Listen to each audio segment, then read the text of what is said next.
everyone. A little bit of a different scene we got going today. And I'm okay with it. We actually get to sit next to each other instead of in different boxes. And we're still sitting like a good foot apart. Don't touch me, you. Stay on your side. We're just not touchy type people. We're in Vancouver right now. We're pumped to be here. Before we get to this episode 9 of Jocks and Jills this season, and we haven't even dropped the puck yet. Look at us go. That's crazy. That's us being on time. Committed. Just like we were to get here. Not to spoil anything, but we made it, everyone. We're good travelers. This episode of Jocks and Jills is brought to you by Shark Ninja, Shark Beauty, Shark Home, and Ninja Kitchen. And today we want to tell you about the Shark Power Detect 2-in-1 robot vacuum and mop with a Never Touch Pro base. This combined vacuum and mop is designed for better, faster, and smarter cleaning with low maintenance. And I know you absolutely love your Queen Latifah that keeps your house. Clean Latifah. Clean Latifah. Sorry, Lives that was rent-free. Absolutely. Listen, when we had a dog, R.I.P. Tanky, love you forever. Before we had Clean Latifah, my socks and my shoes always had the dog fur. And like before I was a dog owner, I used to always be like, man, why do people have that? And like, you just cannot keep up. Yeah. Can't. Clean Latifah kept up all of the time. And she continually keeps up with everything. Now we have 2 children that drop crumbs everywhere. Yep. How our house before Clean Latifah wasn't infested by a million ants, I have no idea. But Clean Latifah has ensured us that there will be no bugs in our house because she gobbles up all the trash. Amazing. And it's low maintenance. It automatically empties debris into the 60-day Best capacity bin. You don't have to worry about it. It refills its own water tank for up to 30 days and washes and dries the mopping pad after every clean. So, wets and dries. you need one. You absolutely need one. You do. You think you don't. You're like, why would I even? You do. You trust me. absolutely need one. You don't even know how much you need one. Thank you so much to our friends at Shark Ninja, Shark Beauty, Shark Home, Ninja Kitchen for putting on every episode of our show here at Jocks and Jills and for being a proud founding partner of the PWHL. And I love the most that one of the gents that we deal with is Nick, and everyone calls him Jolly Old Saint Nick because tis the season. He's throwing gifts out there 24/7. We're working on giveaways too. We've been seeing your message about giving away a Shark Cryo Glow or a Ninja Crispy, and we're working on that. So hopefully we can get that in action before the holidays. Hi, we're in Vancouver. We said this off the top, so you guys weren't hanging off the edges of your seat to see if we made it here. We did make it here. We made it here. In one piece. Tess and I were on the same flight. We literally did not see one another once until we arrived in Vancouver. Well, hold on. How it had to be. No, there was a point where, so obviously I traveled here with Ed. I had my kids here. Yeah. Annie, big Sarah Nurse fan, obviously was distraught to find out she was no longer a Scepter. However, super stoked that she's going to come here and see her play. But we obviously got to board first, right? And I knew you and Buck were in the lounge. Yeah. And the last time, for any new listeners or people who may have forgotten, the last time Julia decided to venture into the lounge. Not true. Also, I go to the lounge every time I go to the airport. The one time I doubled back first to time. get an app. No, not the first time. We traveled, wasn't it?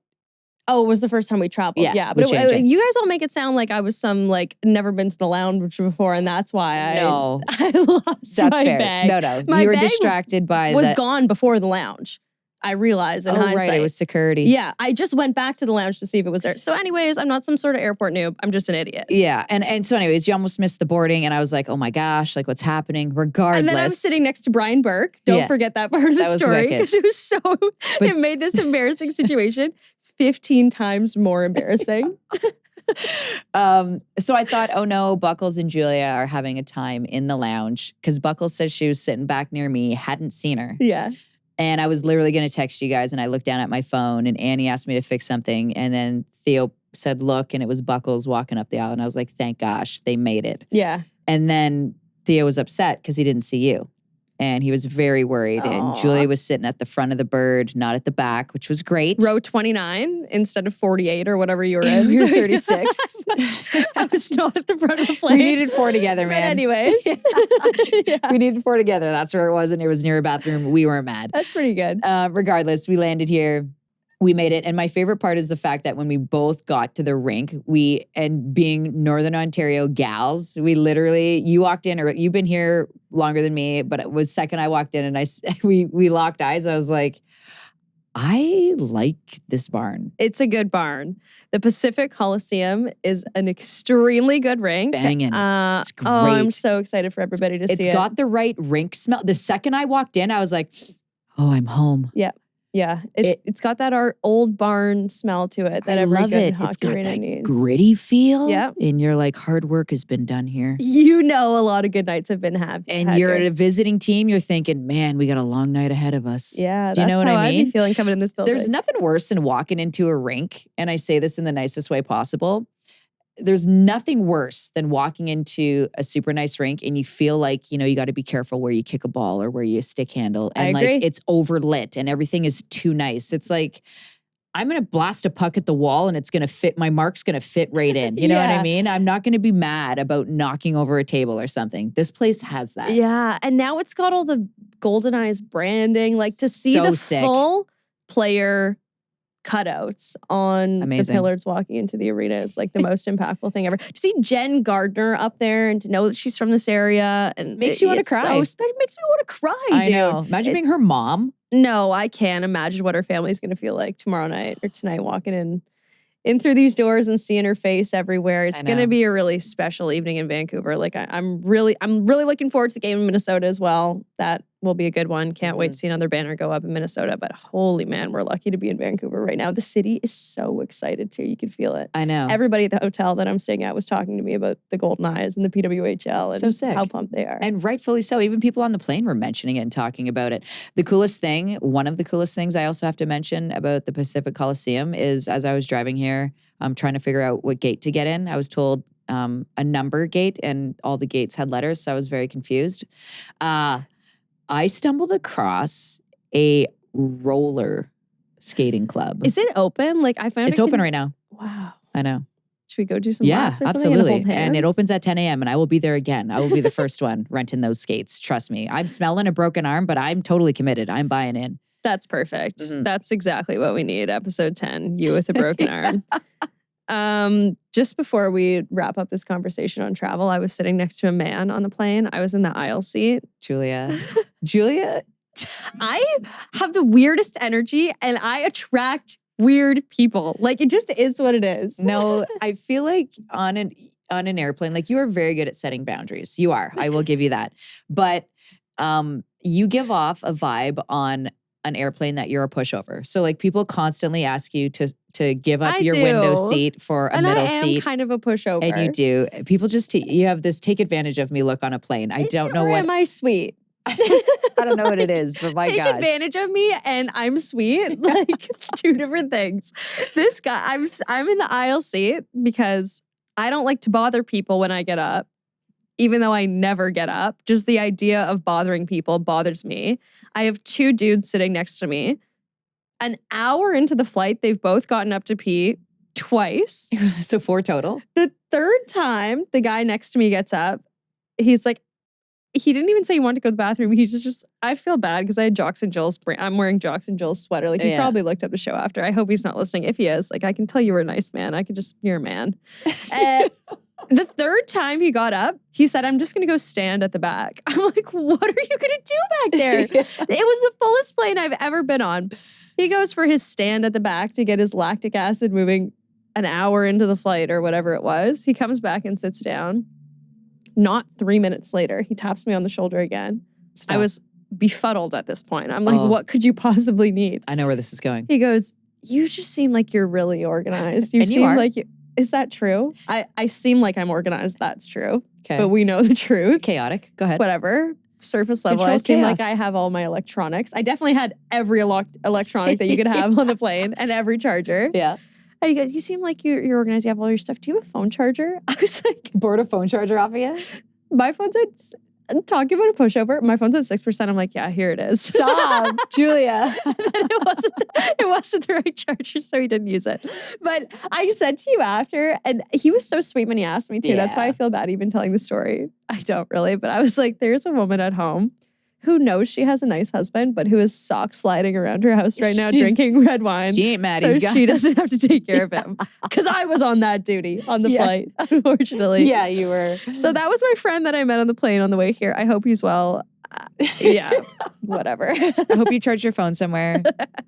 I will be getting into the $5 drinks tomorrow night. Tonight. I keep saying different things because we're recording on a different day. It's Friday when you all are listening to this. Yes, and we will be getting into the $5 bet. I feel like it is our civic duty to make sure that those $5 drinks are on par or up to snuff for the fans here. Yeah. I'll be testing all of them. I promise you that. I'll report back on Tuesday. 100%. We've been doing season previews for each of the teams in the PWHL. We're in Vancouver right now.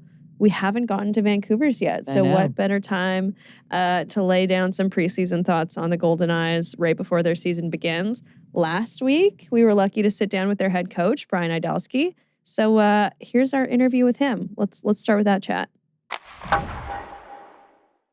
Okay, we're so excited to be joined by Brian IDALSKI, head coach of the Vancouver Golden Eyes. It feels good to say the whole thing. Brian, thanks for joining us today. Yeah, super excited to be on. Can you tell us a little bit about the logo and name reveal and the excitement around Vancouver when the squad was finally able to share that news? Well, I mean, we had it on lockdown for quite a while to some high extent, but it just makes it more real. It just means that we're closer to competing, getting on the ice and getting after it. So all good. Was glad to go through that, and our kids understanding that that's special to the community. And so. Did anyone have a hard time keeping the secret? Like, was there anyone you needed to it's a hard really rough secret up? to keep? They had the building honestly on lockdown, like signing in, signing out, had it covered. I mean, we got repeated messages. If this gets out, you're fired. So they did a good job of scaring the heck out of people. So yeah, we were lucky to get through that process. Yeah, don't be a ruiner, basically. Yeah, every you don't want to be email that tagged. kid. Don't The be drill that buster of the name. Yeah.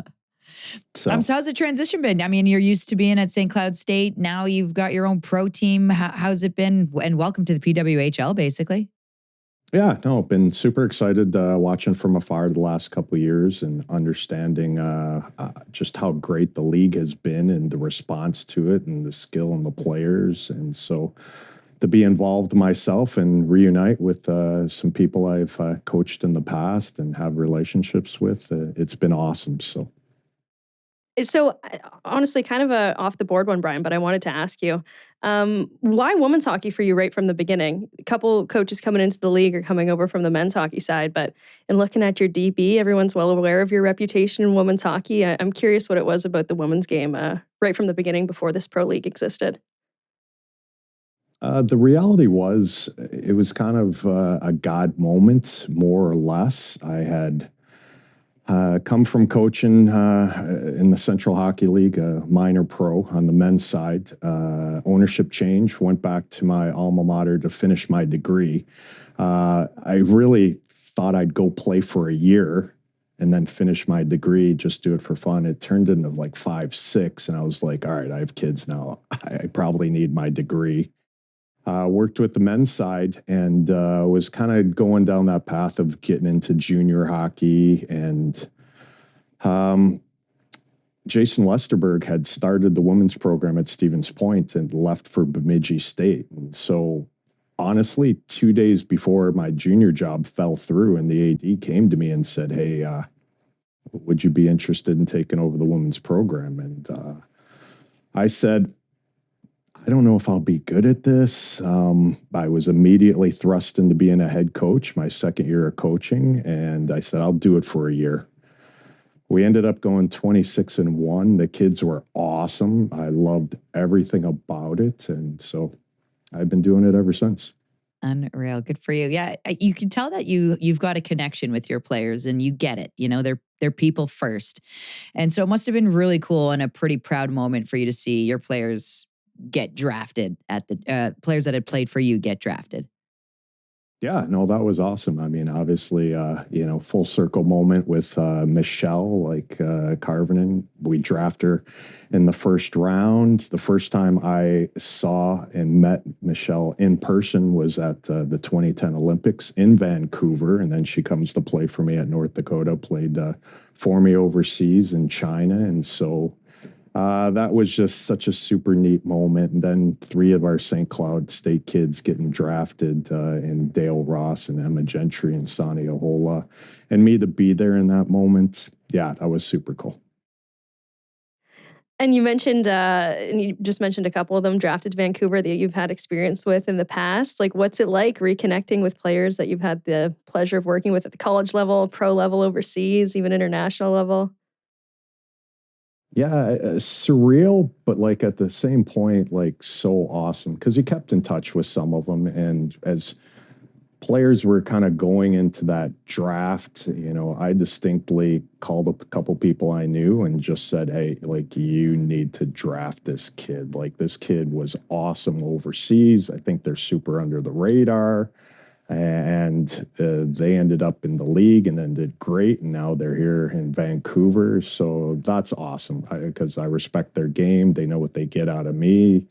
I'm going to be straightforward. I'm going to be honest, a little bit demanding, but at the end of the day, I'm going to treat you like a professional athlete, and I'm going to let you enjoy when it's time to enjoy, and when it's time to work, we're going to work.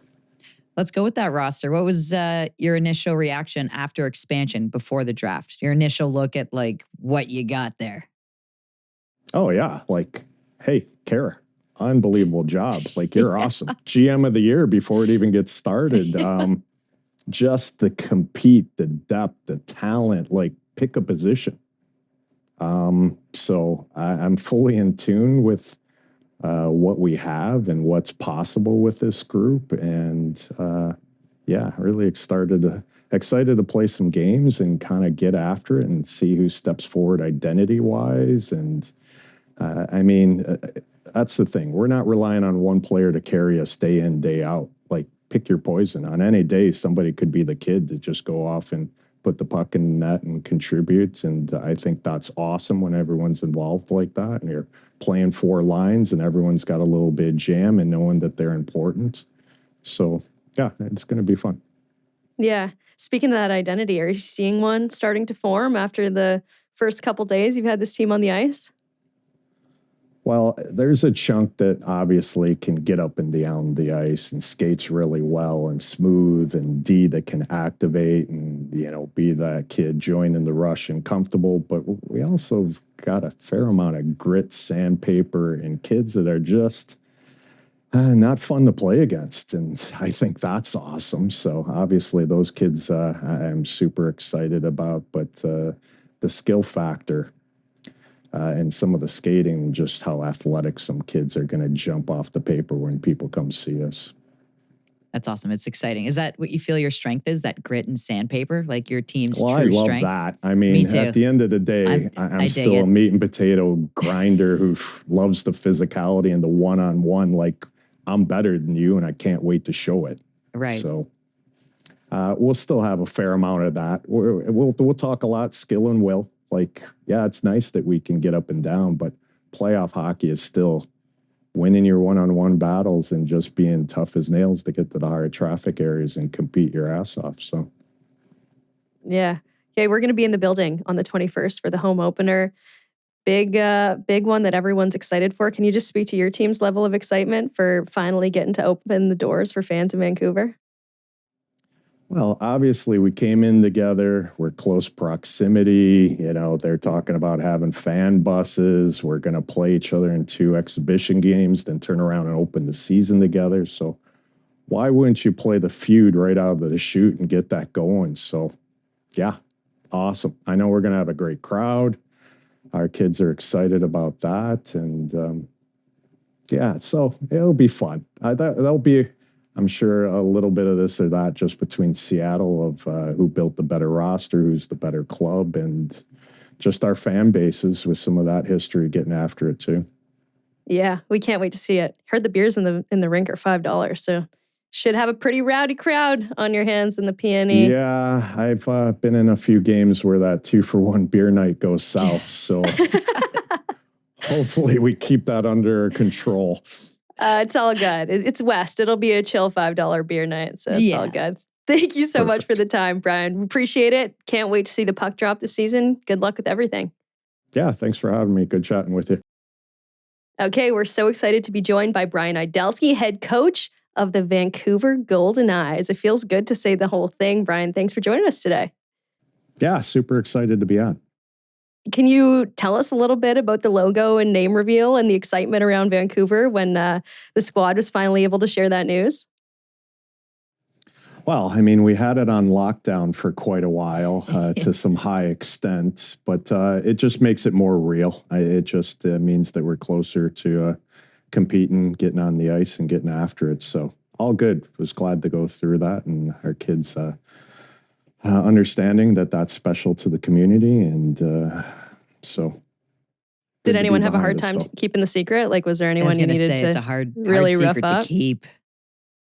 They had the building honestly on lockdown, like signing in, signing out, had it covered. I mean, we got repeated messages. If this gets out, you're fired. So they did a good job of scaring the heck out of people. So yeah, we were lucky to get through that process. Yeah, don't be a ruiner, basically. Yeah, every you don't want to be email that tagged. kid. Don't The be drill that buster of the name. Yeah. So, So how's the transition been? I mean, you're used to being at St. Cloud State. Now you've got your own pro team. How's it been? And welcome to the PWHL, basically. yeah, no, been super excited watching from afar the last couple of years and understanding just how great the league has been and the response to it and the skill and the players. And so to be involved myself and reunite with some people I've coached in the past and have relationships with, it's been awesome. So honestly, kind of a off the board one, Brian, but I wanted to ask you, why women's hockey for you right from the beginning? A couple coaches coming into the league are coming over from the men's hockey side, but in looking at your DB, everyone's well aware of your reputation in women's hockey. I'm curious what it was about the women's game right from the beginning before this pro league existed. The reality was it was kind of a God moment, more or less. I had come from coaching in the Central Hockey League, a minor pro on the men's side. Ownership change, went back to my alma mater to finish my degree. I really thought I'd go play for a year and then finish my degree, just do it for fun. It turned into like 5, 6, and I was like, all right, I have kids now. I probably need my degree. Worked with the men's side and was kind of going down that path of getting into junior hockey. And Jason Lesterberg had started the women's program at Stevens Point and left for Bemidji State. And so honestly, 2 days before my junior job fell through and the AD came to me and said, hey, would you be interested in taking over the women's program? And I said, I don't know if I'll be good at this. I was immediately thrust into being a head coach, my second year of coaching, and I said, I'll do it for a year. We ended up going 26-1. The kids were awesome. I loved everything about it, and so I've been doing it ever since.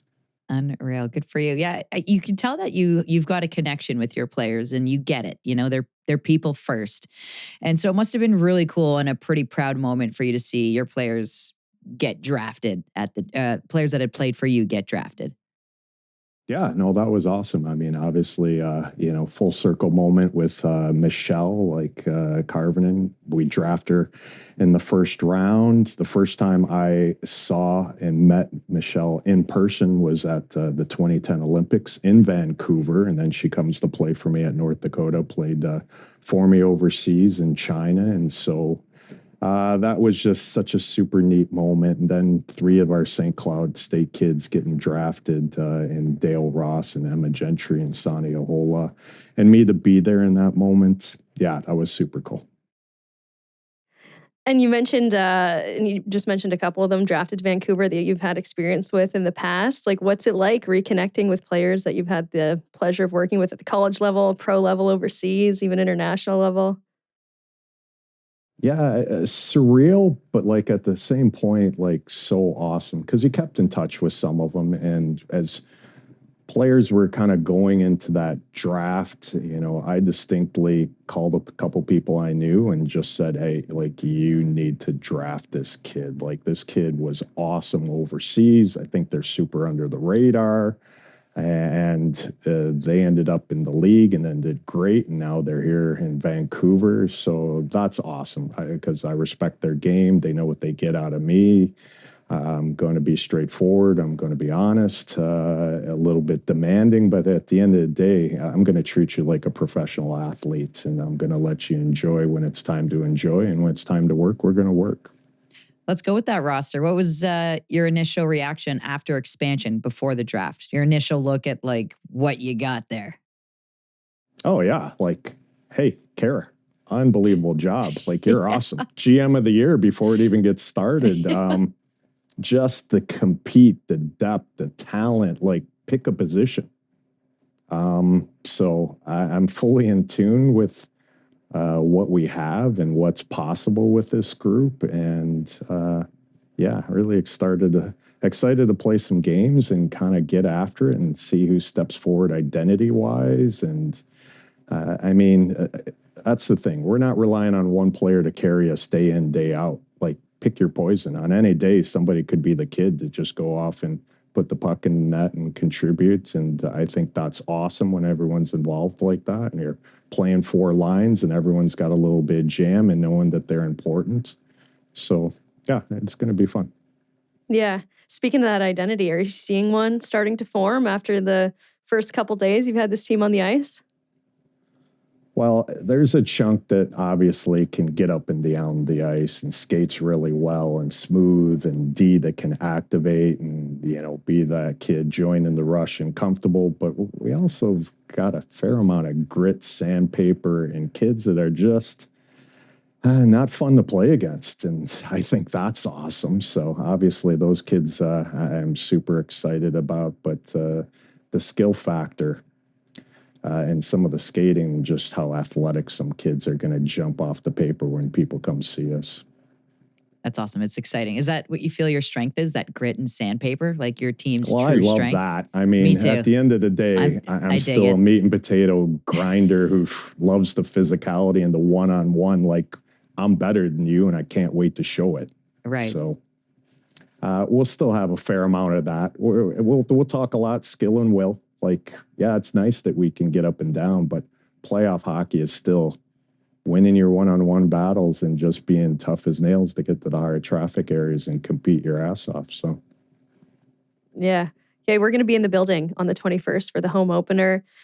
Big one that everyone's excited for. Can you just speak to your team's level of excitement for finally getting to open the doors for fans in Vancouver? Well, obviously we came in together. We're close proximity. You know, they're talking about having fan buses. We're going to play each other in 2 exhibition games, then turn around and open the season together. So why wouldn't you play the feud right out of the chute and get that going? So, yeah, awesome. I know we're going to have a great crowd. Our kids are excited about that. And, yeah, so it'll be fun. That'll be, I'm sure, a little bit of this or that just between Seattle of who built the better roster, who's the better club, and just our fan bases with some of that history getting after it too.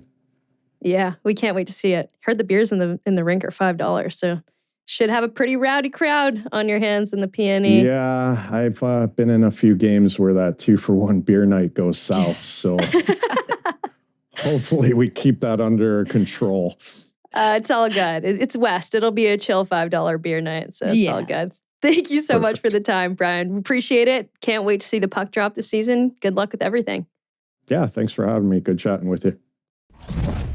What a nice dude, eh? I honestly, I could hang out and talk to that guy, I feel like, for a whole day. He did not want to talk to us like that much, I don't think. Well, I think he was like, okay, your time is up. I'm carrying on now. We were like, wait for us. He's so awesome. Like, what a legend. The girls absolutely love playing for him. Yeah. I'm really excited to see what he does with this Golden Eyes team this year. Like, I'm interested in like that. I feel like we got him as like a person and a part of a coach. Do you know what I mean? Yeah. Because I feel like coaches, once they put their coaching suit on and the whistle goes around the neck and then they step on the ice, it's like, it's different. Well, Tess and I have actually been saying this, like, just to pull the curtain back for you guys. We find that we've been getting better interviews from players when they're in their own space and they're in their own condos and they've got their cozy sweater on and they throw their Zoom on. Like, it's you almost get more of a real conversation from people when they're in their most real habitat setting. As opposed to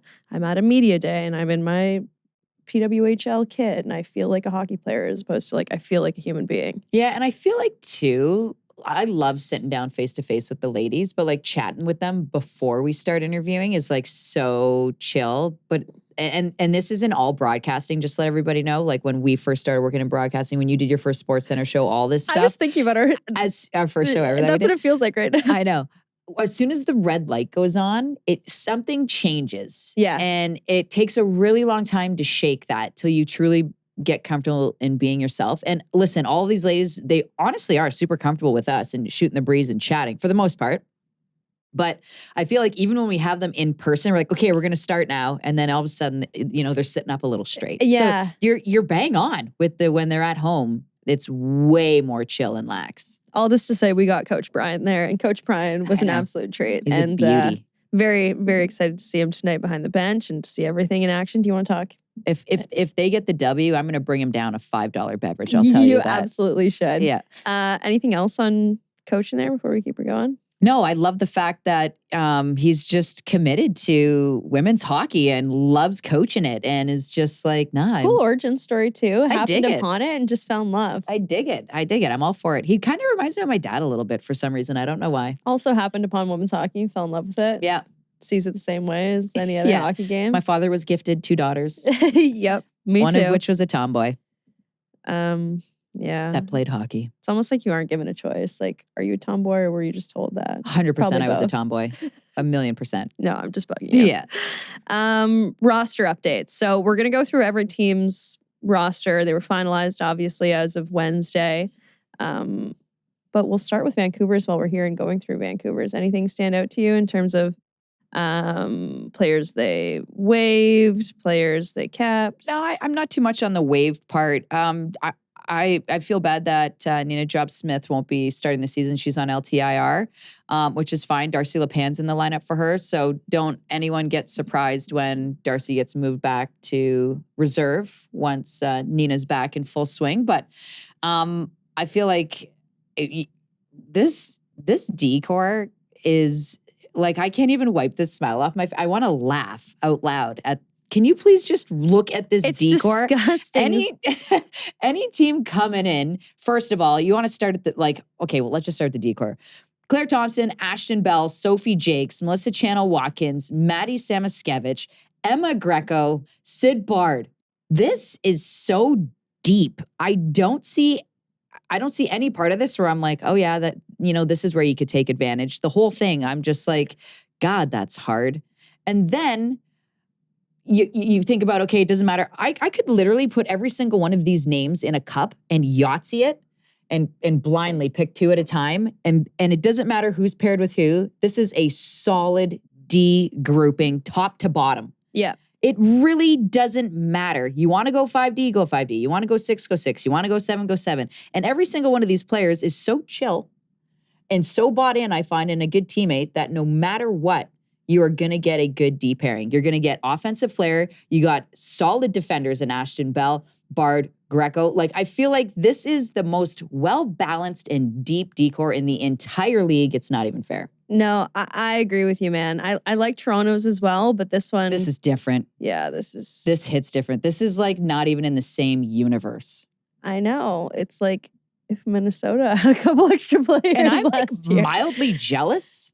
Like this decor is gonna have so much fun playing together. I want to be I want to be a part of it mostly. I could see it. Yeah, I don't know. That's fine. Maybe one day I'll get a coaching job and be able to hang out with a bunch of very talented ladies who are much more talented at hockey than me. You don't want to be a coach. I don't. I do not. I got no Don't part. put that into the universe because people will want it. You do not want to be a coach. I don't. I do not. I don't even coach my kids' teams. I just run practices and that that's was it. the craziest thing I've ever heard you say on this podcast. That was a lie. I bold-faced lied all of you. Okay, what about the forwards? Oh, gosh. Before we go to the forwards, can I just say with that decor, because I always like to talk about them in pairings. Yeah.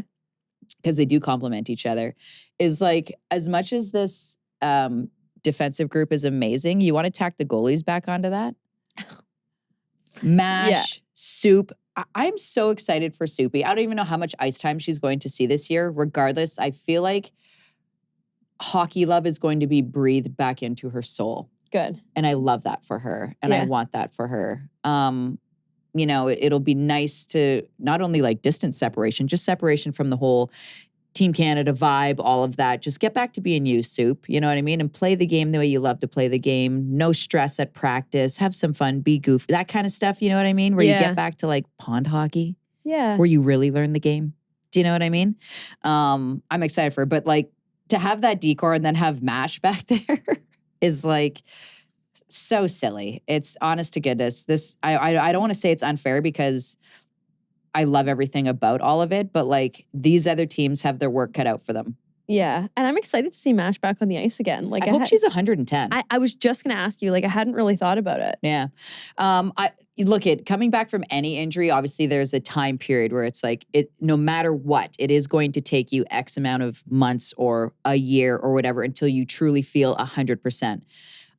It's kind of like after having a baby. You know what I mean? You often feel like, oh yeah, I'm back to me. And then you realize it's not actually until 2 years after you have your kid that you're like, oh my gosh, here I am. Right. You know what I mean? So I feel like that's what it's like with injuries. Where like, no, I'm good to go. And you probably are. And it's probably safe. But are you back to what you were? Or close as you can to nudge up to that? No, not until a certain point. You heard Natalie Spooner talk about it with her knee. Yeah. You know, it's not going to be for a full year. This year, Spooner's going to pop off for sure because she's going to be back to her regular strength, all that stuff. So I hope MASH is there. I hope that for her because if we could get MASH of last season pre-injury. Oh my gosh. Vancouver, you guys, this place. It's already popping off in here and they're just practicing their opening. I had goosebumps. I wanted to cry. I had goosebumps. Friday's going to be insane. This is just going to be nuts and I can't even wait. Sign me up. Okay, let's go to the forwards. This team is so deep on the forward end. Like you want to, okay, let's just, I'll pop off some names. Sarah Nurse, Karvinen, Vanisheva, Gardner, McQuigg, Boreen, Rosenthal, Kava, Miller. I mean, how many was that? It's wild, man. They have so many options. I don't even really know because I think of lines and pairings too generally. Yeah. I don't know. And I know what they've been starting with in the preseason, but man, they just have so many options. And the beautiful part about this, can I just say, is it's a beautiful mix, a glorious mix of like speed, skill, and grit. Yep. You've got all of it. But when you have the skill, they do have grit as well. Do you know what I mean? It's not like a player only fills one bucket of it. I feel like they're at least filling two. Every player on this roster fills at least two buckets, which I love. Like Kara Gardner-Murray built this team almost to perfection. It's wild. And she's obviously, you know, we talked to her after the expansion draft and she was like, she felt like she had a leg up. She had been coaching against these players. She had been watching them and she admitted that she'd been following along in the P-Dub. She was taking notes. She clearly was reading the test of the Minnesota Frost back-to-back P-Dub champs in terms of depth. And learning from teams that didn't have secondary scoring in Montreal the past 2 years, that didn't have the support to be able to, carry themselves over that hump and to really bring them the distance. And I felt like she had boxes that she knew she wanted to check. She didn't listen to any outside noise. You know, people could say, well, what's your first line? It's like all four of my lines are my first line. Seriously. I got 1A, 1B, 1C, 1D. And what? Do you know what I mean? Yeah. Where... Great. That's great. And I hope, I mean, on paper, this is phenomenal. It's insane to look at on paper. I hope it comes together the way we expect it to because year one, after that draft, I thought in my head, I said it plenty, I thought Boston drafted beautifully. And then when I kind of started looking sideways and seeing Minnesota, I was like, hey, that is also beautiful. But Boston still had my heart for whatever reason. And you know, they got close, but it didn't work out for them. So, but I hope this comes together and it does work out for them because this is going to be a very fun team to watch, like super fun. Yeah, and guys, just based on the little sneak peek we've had tonight, Friday's game is going to be absolutely insane. Holy. The game presentation is 10 out of 10. everything just looks absolutely phenomenal. The building is perfect. It Yeah. has the old arena smell to it. I'm in love with everything. $5 drinks. I know, and on top of it, they throw that at us. Stop it. Even if you're not a Golden Knights fan, just come out. Yeah. Come on out here. Van City is rocking. It's going to be such a fun time. I absolutely cannot wait. In all this Vancouver talk, Tessa, it makes sense if we go to a Vancouver player. This interview is brought to you by Sober Carpenter, the official non-alcoholic beer of the PWHL. Brewed for those who love beer without the hangover. That is us. And we absolutely love Mellissa Channell-Watkins. Most underrated. Yeah, she's so underrated. We kind of get into it right off the top, but we've had some fun times with her. Yeah. Here's our chat with the back-to-back champ.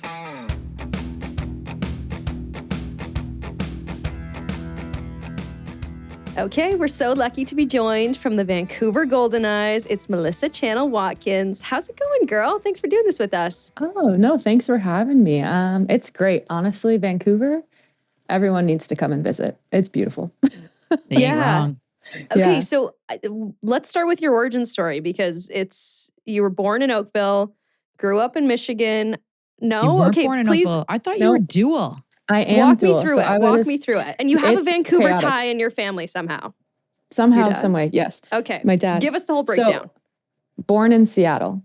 Whoa. Fun fact. Yes. Well, Everett, technically. Moved to Michigan when I was young, very young. Grew up most of my life in Michigan. Moved back to Seattle for grades 4 and 5.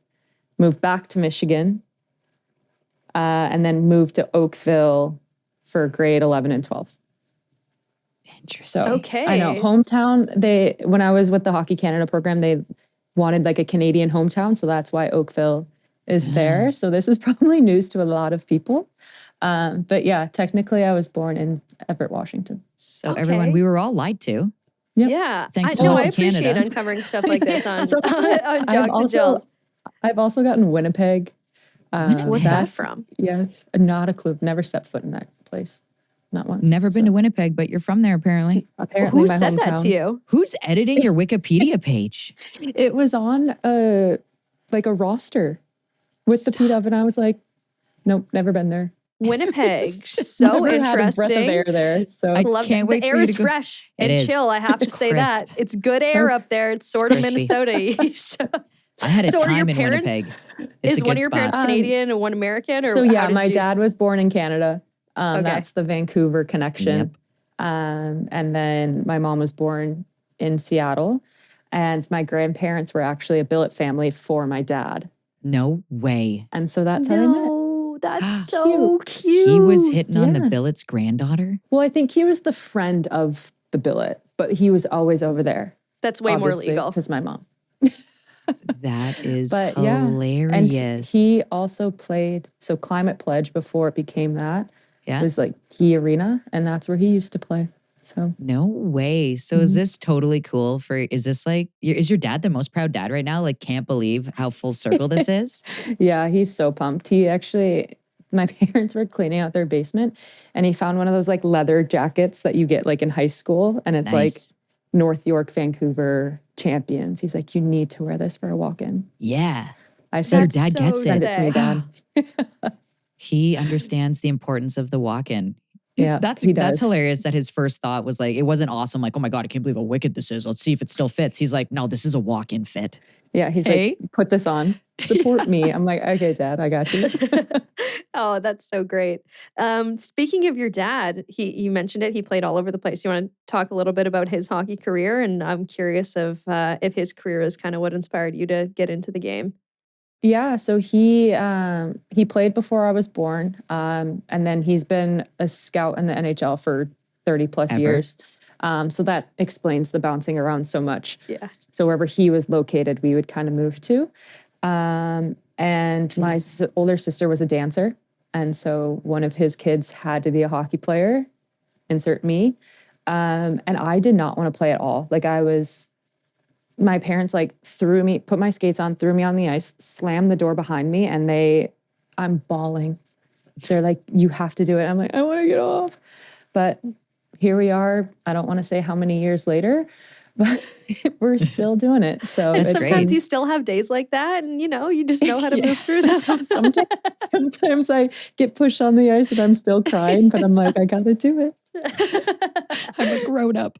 As a parent, I totally understand that because there were some days sometimes you just have to walk away as a parent because you're the dependent and it's like, no, they'll be okay once they can't see you. Sometimes they aren't and that's okay. So you learn. But regardless, thank goodness they did that because you're one hell of a hockey player. I will say that. Thank you. Thank you. Yeah, it was quite the experience. I was like, I guess I'm the hockey player. Do you remember And I that at feel- all? What it was like to be introduced to hockey and kind of hate it? Or do you just remember when you started to like it? Like kind of. I like vividly remember because I have a picture of me like putting the helmet on and I was so excited. And then the second I stepped foot out on the ice, it was just tears. It hurts a lot. I remember it yeah. hurting. I don't remember much about learning to skate, but I remember being surprised and being like, oh my gosh, when they skate around on TV, it doesn't look like it hurts. This hurts. Well, Right, every like, kid thinks It it's looks going to so be easy. Yeah, that's it. Everybody thinks it's going to be easy. And then you step on there, you're like, what is going on? And also it's intimidating, I find, especially if you're thrown on a full-size ice. Yeah. As a little kid, that's a big space and it's very intimidating because like you don't feel safe at all. Do you know what I wide mean? You open. can't even get around. Especially if you're stuck. locked in there in your defense. Like Mom and dad shut the door. You ain't coming back. Yep, they said good luck. Go. But hey, it worked out. So I'm happy about it. When did the corner turn? Like when do you remember really starting to love it? Honestly, I don't know. Like I just kept like my dad actually owned like a equipment cleaning company like inside one of the rinks.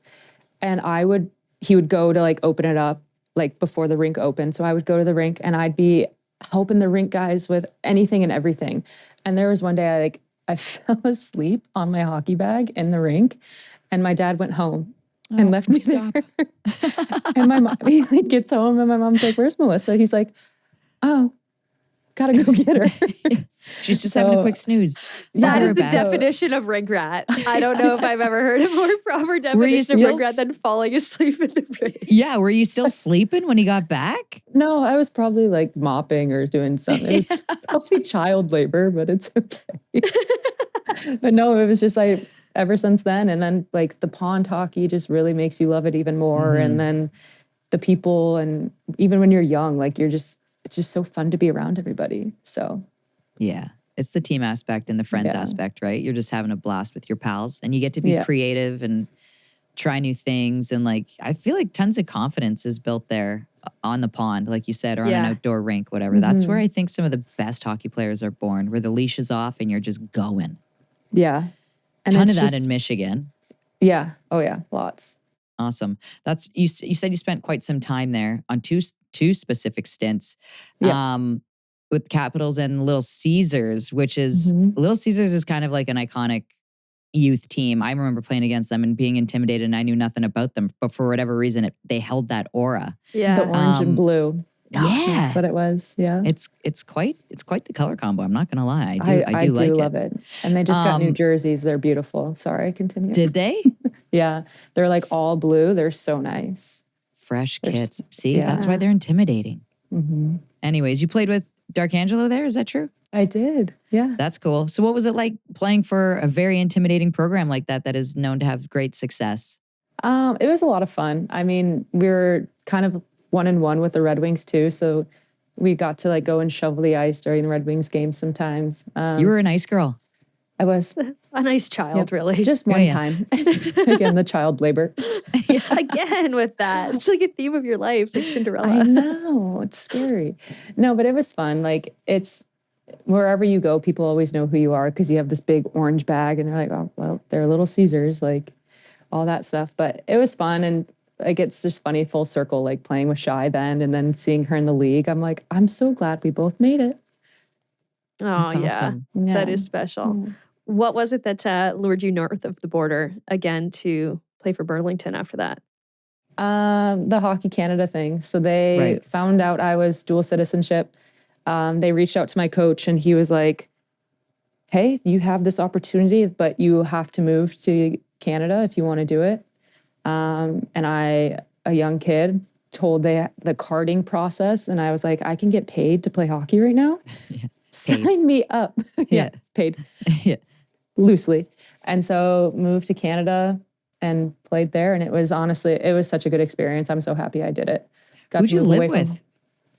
I lived with my uncle for a bit. Okay. And then I just realized that I like needed to, because my cousins are older. So it was just me, my aunt, and my uncle. And then I was like, I just need somebody like my own age to kind of like hang out with when I'm at home so I'm not so lonely. Yeah. So I moved in with my friend Amanda Shepard, who I met through hockey and friends and schools and stuff. And fun fact, her old roommate from Vancouver is our team services person. Stop it. Whoa. Yeah, small world. Very. You're like a full circle person. I am. It's crazy. So are you guys reminiscing? Like, are there stories being thrown around? Like, is that who we should have reached out to for stuff on you? No, that would be like after dark conversations. Right. Yeah. Right. Fair. Over a grape ape or two. Yeah, exactly. So when did the recruitment process start for you then? Going to university, and who were the schools that were in on your sweepstakes? I started young. Like we would go on tournaments and just not like officially, but like when we'd go to Vermont for a tournament, we'd just kind of go look at the schools. And I kind of just wanted to learn like what every school was about. I think in my heart, I always knew I wanted to go to Wisconsin. And then they, dynasty. They're pretty good. They're kind of good, whatever. They're kind of good. And then they're like, we're building our own rink. Like it's going to be great. And so that kind of just sold me. And it's just, you go to a game in Madison and the fans there are second to none. Like it's such a fun atmosphere. The campus is stunning. Like you're in between two lakes, the Capitol's right there. It's just beautiful. And then the LeBron Arena was just the topping, so. Fair. Tessa pointed this out. Can you tell us about getting to play with Sarah Nurse during her sports spectacles era? Because those are photos that we absolutely love to see anytime Hockey Canada or Wisconsin is so kind to us. I'm sorry, Sarah, for bringing this up. Love you. No, so I remember playing against her in high school and she had them on. I'm like, okay, it's going to change. Was she in just college. eating chirps about that at the time? Yeah. Like, please be honest for a second. I don't think so. Like, I don't Was think she too people good? like chirped back then. Like it wasn't really like a thing. I don't know. Really? Maybe I was just kind of out like doing my thing. I don't know. Okay. We get to college. She wears them her first skate, and we're all like, all the older like upperclassmen are like, "What is this girl doing?" The next day she comes to practice. No glasses are in her stall, and she was like, "What the heck?" She goes to our trainer and was like, "Denny, like I need my glasses." He goes, "They're not shatterproof, so you cannot be wearing those on the ice." So They weren't shatterproof. I was like, I didn't know that was a thing. So she How had could to they be practice. sports spectacles? They weren't sports They spectacles. weren't. No, they were just glasses. Glasses. Like regular just framed hardwired glasses. glasses. Yeah. She's so And cute. she was forced to going to get contacts. And that was a whole debacle in itself. But then she... Did an No, equipment honestly- manager start Sarah Nurse's glow up? Is that what we're learning right now? Our athletic trainer, Denny, started Sarah Nurse's glow up. And I will Oh stand by my it. gosh. She should be sending Denny cuts of like her Revlon deal. That's amazing. I'll let her know. I'll be like, have you thanked Denny at all during this process? That is serious. I hate that we reference this so many times on the show, but nobody's seen Princess Diaries. God forbid anybody watches Princess Diaries. But you know when Anne Hathaway, like they take off the glasses, they brush her hair, she gets all cute. He did that for her. It's amazing. Yeah, he was the starter. And Sarah would That's so literally, good. her eyesight's not great. And so Right. she had to practice without nothing on. And she was like, I couldn't see a thing. Danger. It's probably more dangerous not letting her wear the glasses than letting her Right. wear the ones But that would shatter. how are they going to shatter?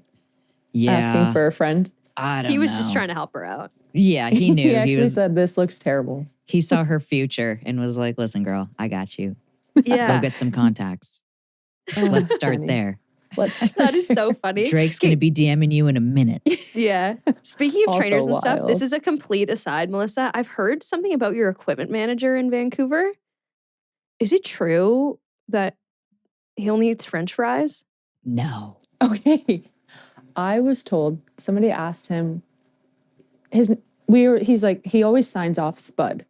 And so Yeah. somebody was, oh, like, what's Spud? Like, A potato. he goes, I just like to eat French fries. I have it on good authority that he actually only eats French fries. I saw him snacking today and it wasn't a French fry. Okay. Maybe because we don't have access to French fries yet. Was it potato based? I think it was a Pop-Tart. Okay, it's not quite potato based, No. but it's kind of in the same. Do some more digging on that for me. I've heard that he's gone to a restaurant and ordered just like fries for app and then fries for a main, and that's where the nickname Spud came from. But we'll do some more reporting on this when we're live on the ground in Vancouver. Yeah, I'll let you know if I see anything, if I hear anything. No, someone told me that yesterday during our scrimmage on the bench. So news. Okay, that's hilarious. Anything else from Wisconsin that stands out from your time there, other than Nursey's sports spectacles that were ousted in the first 2 days? No. I mean, it's just such a fun spot. I mean, I went to college. I lived the college life. Again, Jocks and Jills After Dark would be a great segment for all those stories. But I wanted to enjoy college, so that's why I kind of picked a Big Ten. Football, awesome. Football games are so fun. Yeah. Our basketball team was so good when I was there. Our hockey team was obviously very good too. So just kind of experiencing that and living the college lifestyle was good for me. Yeah. You played 1 year with Abby Rock too, right? Because both your dads are scouts. So that you guys, and They're both buddies. Michigan based. Yeah. I was going to say, so there's got to be a lot of connections here with the Rock family. Yeah, they go on road trips together. Cute. They've planned their trips together. Yeah, they're really good friends. And my mom and dad go up to their parents' house or her parents' house for weekends and just hang out. I'm like, okay. Jimmy's a beauty. He's great. Yeah. Good guy. Like that definition of a hockey guy. Totally. So was Abby like looking up to you as a Michigan player? No. Probably not. Are you sure? Abby looks up to her, like herself. Right. That's fair. I mean, so she's fair. In the a good way. Works In a for good her. way. yeah. And I mean that in like a good way. Like Totally. she's just her own person. There's nobody else like her. Yeah. I appreciate that. I Wonderful. appreciate it. Actually, I got a really funny, this is a good forum to share this story. I was meaning to tell it on the podcast. She loves wiener dogs. So she answered one of my stories of Enzo and she was like, oh my gosh, I love him. And for a little, we were doing some dog play dates. It was fun. And I was like, oh, miss you guys. I responded, miss you guys. And she responded back, I miss him too. See, Not you. It's the Not best. you, just I the laughed dog. so hard as soon as I received it. I was like, that's the most Abby message I've ever gotten. but that's what I loved mean. it. She's just she's her own person. Yeah, And She's that's truly what one I of a love about her. kind. Yeah, I Yeah. appreciate that completely. After college, you wanted to keep playing. You went to the CWHL. What went into that decision and that you wanted to keep playing hockey? Furies. Yeah. Furies, yes. Long live the Furies, RIP. I just I didn't want to start a 9 to 5. Like I was like, I did it for a bit. It wasn't for me. And a girl, Carolyn Prevost, messaged me and she's like, hey, are you still interested in playing hockey? Because she also graduated from Wisconsin. And I was like, absolutely. Like, what do I do? So she emailed Sammy Jo Small, reached out to me, and I'm like, this is it. This is going to be so fun. And played 1 full year, and then it got axed. Then the league folded. Yeah. But no, it was so Also, fun. unfortunately, I felt like played there was with- hype that year too. Yeah. Yeah. And I played with Cheyenne again. I played with Nurse there. Like, our team was Spoons. good. Spoons. Yeah. Elaine Chuley was there Yeah. that year. What do you guys had a remember good that team. being like when you heard that everything was going to fold? I was kind of like, well, shoot, gotta go find a job now. Oh, Actually. And Was there then, rumblings before? Did you have an idea before everything got announced? Or was it just like whoa, what?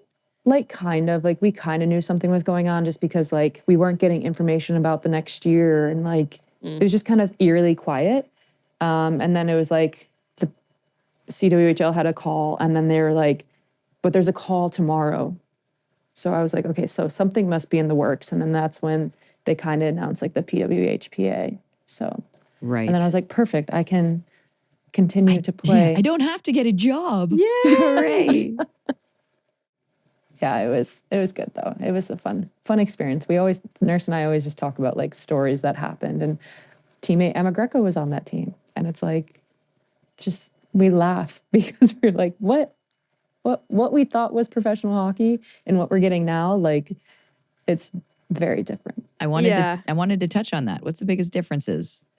Because I don't think Not- people really understand what we getting played paid. in. Yeah. Not having second jobs. So you'd have girls who are like teachers. So they'd wake up 6 a.m., go teach kindergarten or whatever.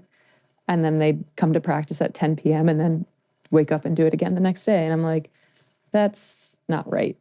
So definitely those things. And then like the little things, like not traveling day of game.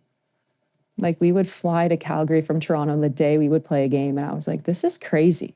Yeah. Thinking about doing that now, I don't think I would survive. My body would be in shambles. Yeah. Yeah. It's cool how fast it's changed, but it's also crazy how stark the differences are in Yeah. 5 years. But I mean, like, shout out to the people on the board. Like, they knew exactly what we were worth, and they did everything in their power to make sure we got it. And now it's only going up. So I'm super thankful for Kendall and Hillary and Nurse and all of them on the board. But if it wasn't for them, we wouldn't be here. So love. Yeah, tons of work went in, which was really impressive. And it was like nice to see. Julia and I were both there. First ever draft that took place. We were buzzing around, beep-bopping around, just as excited as you all, I feel, but probably not, because when you hear your name called, it's kind of, a unique thing that had never been done before. You were drafted by Toronto, actually, right? Mm-hmm. Yeah. Placed on waivers and in swoops Minnesota, signing you on December 22nd. So like, how was that one of the best Christmas presents you've received? It was just a whirlwind of emotions. First of all, when I got drafted, I was in the car going to the grocery store. And because my husband does, like, if I do the shopping, he'll do the cooking, which I'll do. So fair. So I'm going to the grocery store. All of a sudden my phone's buzzing and I'm like, what's going on? I look and it's the first message I see. I don't know why. It's from Anne Renee. And she goes, oh my God, Toronto. And I texted her back and I was like, what are you talking about? And she's like, they just drafted you. And I was like, what? Where? I was like, who? What? So it was kind of like the story is funny, but then went to camp and then they put me on reserve. And once I found out I was on reserve, I called Lee Steckline immediately. And I was like, hey, I'm on reserve. I don't know what your defense situation looks like, but more than happy to kind of like talk to your GM. GM calls me. They're like, we have to move some things around, but like, we want you here. And I'm like, awesome. So then packed up my stuff in Toronto, flew to Minnesota and was practicing with them the next day. That's wild. And like, how great did it feel to knock Toronto off in the first round of the playoffs, not once, but twice? Honestly, like, it always feels good to win, but I think when we win against them, it's just a little bit more sweet just because of everything. And they felt like I wasn't going to be a part of their puzzle, which is fine. I mean, it worked out for me in the end. And it's just one of those things where it just feels a little bit better when you kind of not prove someone wrong, but kind of, you know what I mean? Yeah. No, yeah, that's fair to say. Were you not expecting to get drafted? Like you knew the draft was going on probably, or maybe you thought it was over? I knew it was going on, but I was just like, I am fine with wherever I end up. Like, I'm not going to watch, like, I watched the first couple of rounds just to see like everybody, like it was so cool. The production they put on was great. But then I was like, I have to do life right now. Like, I can't just stop everything. So then I was like, well, my name hasn't been pulled yet. So I'm just going to go do whatever and then come back. Groceries. And all I wanted was my groceries. And then I was in the store so disoriented, didn't even get what I needed, but that's okay. Yeah. Aw. Yeah, that would be crazy. Did you have a place? Did you like set up a living situation in Toronto and then have to pull out of that? I did actually. So Soupy texted me and she was like, oh my God, we can room together. I'm like, perfect. Signed the lease. I had everything set up. And then thankfully Raj took it over. So worked out. The people were super easy they're like, just send us an email saying like, I'm hereby say that this person's going to pay rent. Yeah. And then I was off. As long as they're getting paid, they don't care, I don't think. Exactly. They don't care who it's from. So you won 2 championships with the Frost, but then you make your way to Van. Where was it just like, all right, I did what I needed to do here. I'm going to go back to my father's birthplace and be a gold man. My father's homeland. I returned. Yeah. Well, honestly, I kind of wanted to go to Seattle at first just because I was born there, whatever. Yeah. But then I saw the team that Kara started putting together and I said, that looks like a team I want to be a part of. So free agency happened. I was open and honest with Minnesota. I said, I'm not going to turn around anything. Like if people come to my agent and talk to me, like I'm not going to say no. And then when Vancouver reached out to my agent and said like they want to sign me during that free agency signing, I was like, we have to. Like Vancouver's so beautiful. My dad was here. I have family. Like it's just, there's so many things, and the team, like the group of girls here is incredible. Like you have Claire Thompson, who is probably the best person on earth. And then it's smartest. And then you have Nurse Sophie, like just the group of people that they had at the core. I was like, that's a team that you can just go and have so much fun with. Yeah, I was going to ask if Sophie Jakes and Claire Thompson going there was just like, well, we all got it. If you're going, we're all going. Like I felt like, I was like, is that really what, I feel like that's probably what happened. Well, I was like, Soph and I can't be apart from each other. Right? So That's fair. No, and then it was like Kava came, and like, that was like like those three people were such a big part of my time in Minnesota. And it's just awesome that we can do it again together here. So. Oh, that's special. You think it's going to create a little bit of a rivalry with Minnesota? I know you guys have the Seattle rivalry. Obviously, that's going to be heat out on the West Coast. But I feel like there might be something with Minnesota and how many of their players you guys stole. Yeah, I think I could see it being a little bit. But I was trying to like figure out how to say that. Got smashed out. You guys stole, but you were the one that stole yourselves. Like I was really trying to spit that sentence out in a normal way. No, I think there will be kind of a rivalry just because there are so many, like, I think there's 8 total ex-Minnesota girls here. Yeah. So it's like. It's a lot. A lot of people that know how to win there, which is awesome. Yeah, it's what you need. In off season, you live in Utah. So how do you, who are you skating with? How you staying sharp?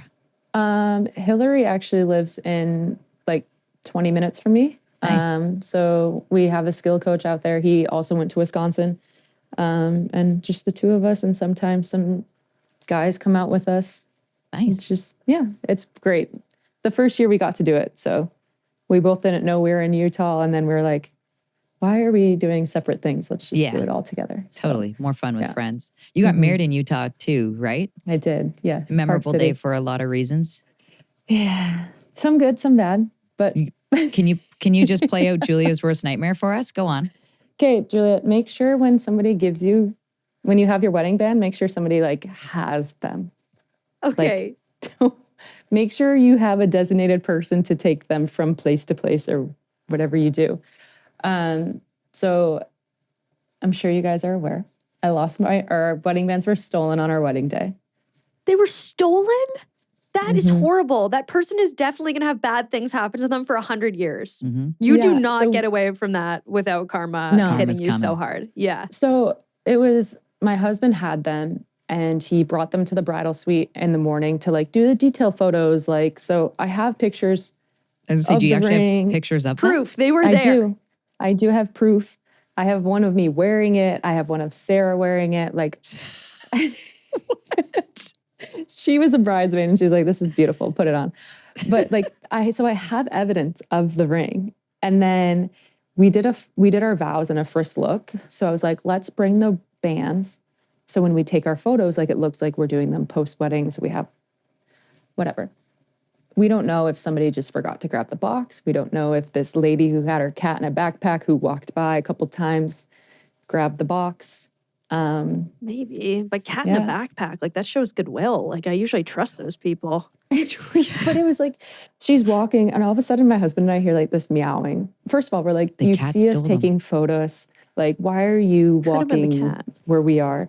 She like walked by our photographer's stuff and then did a quick U-turn and walked right next to it back. So we're like, did she grab them? Or did somebody from like the hotel? Like, we honestly have no idea. Like, it's still a mystery to this day. Still an unresolved mystery. Your engagement ring wasn't in there, so you have that. I know who it was. No, I have the engagement ring. It was just our wedding bands. Oh, I know who. It was Sarah Nurse. I thought we were going to laugh at this. Like, I just feel terrible. It was Sarah. Sarah's like, I like this. Yeah, she said, I like this. I'm going to put this on. Yeah. And then was like, thanks. It was Nurse.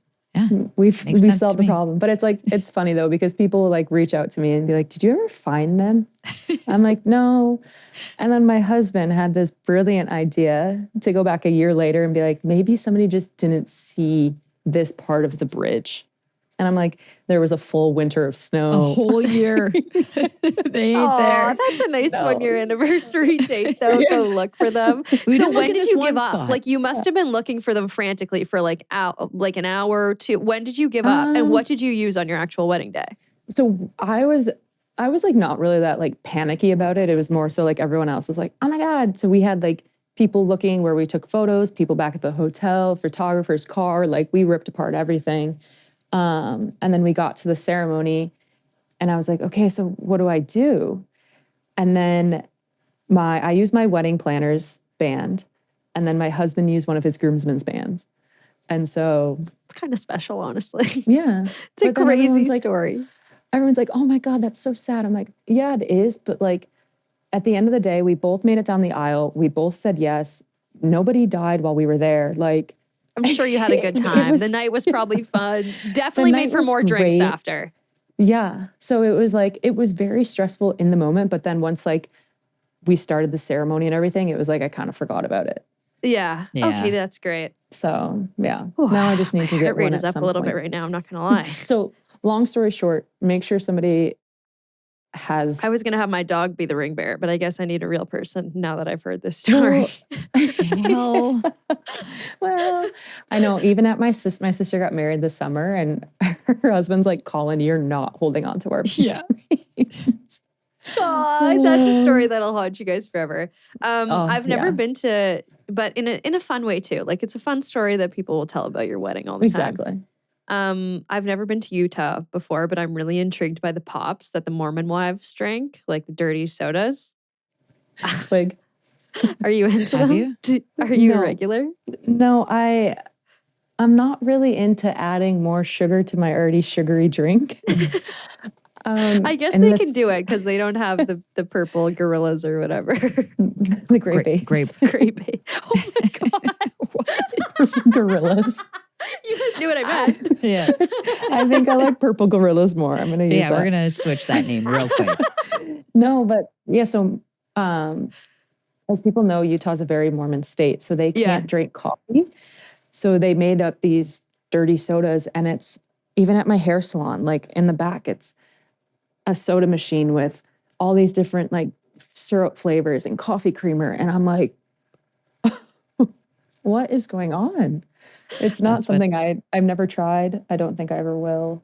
It's just the But way it they is- slurp them with the ice. They make them like sound so delicious. Well, And there's how do you know always until you try, lines. guys?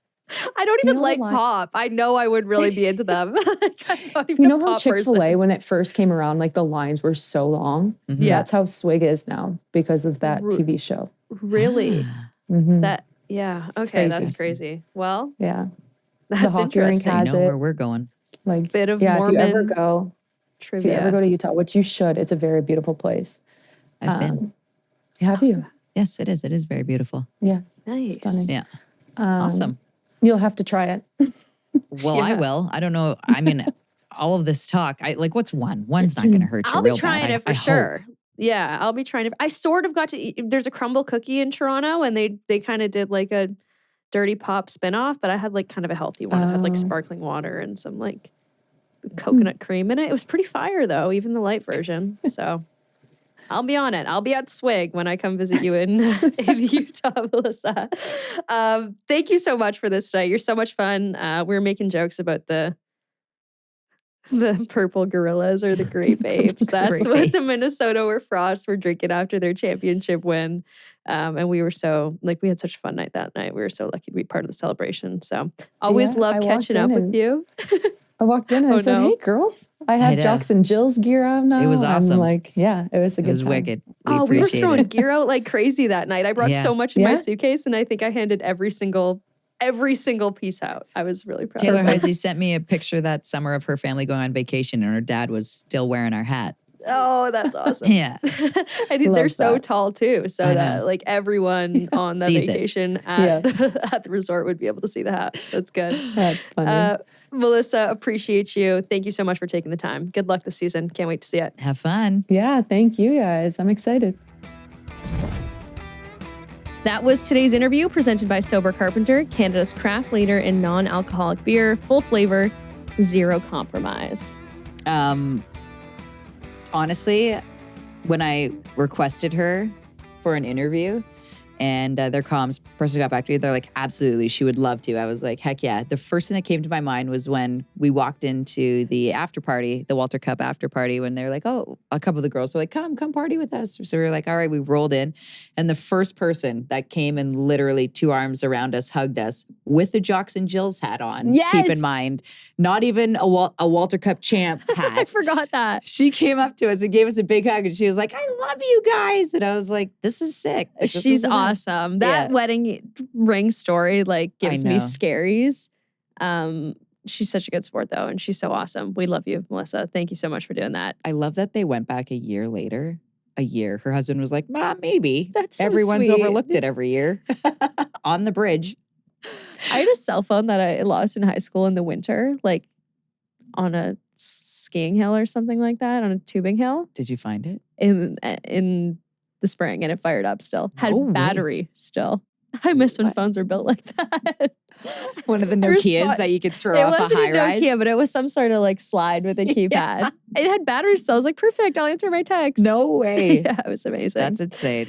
Wish that would have happened for her, but Yeah. tragically, sorry, I don't even know why I went back to that. I could have just left that on the funny cell phone story, and we could have left the lost wedding rings. I'm sorry I brought it up again. That's I okay. honestly apologize.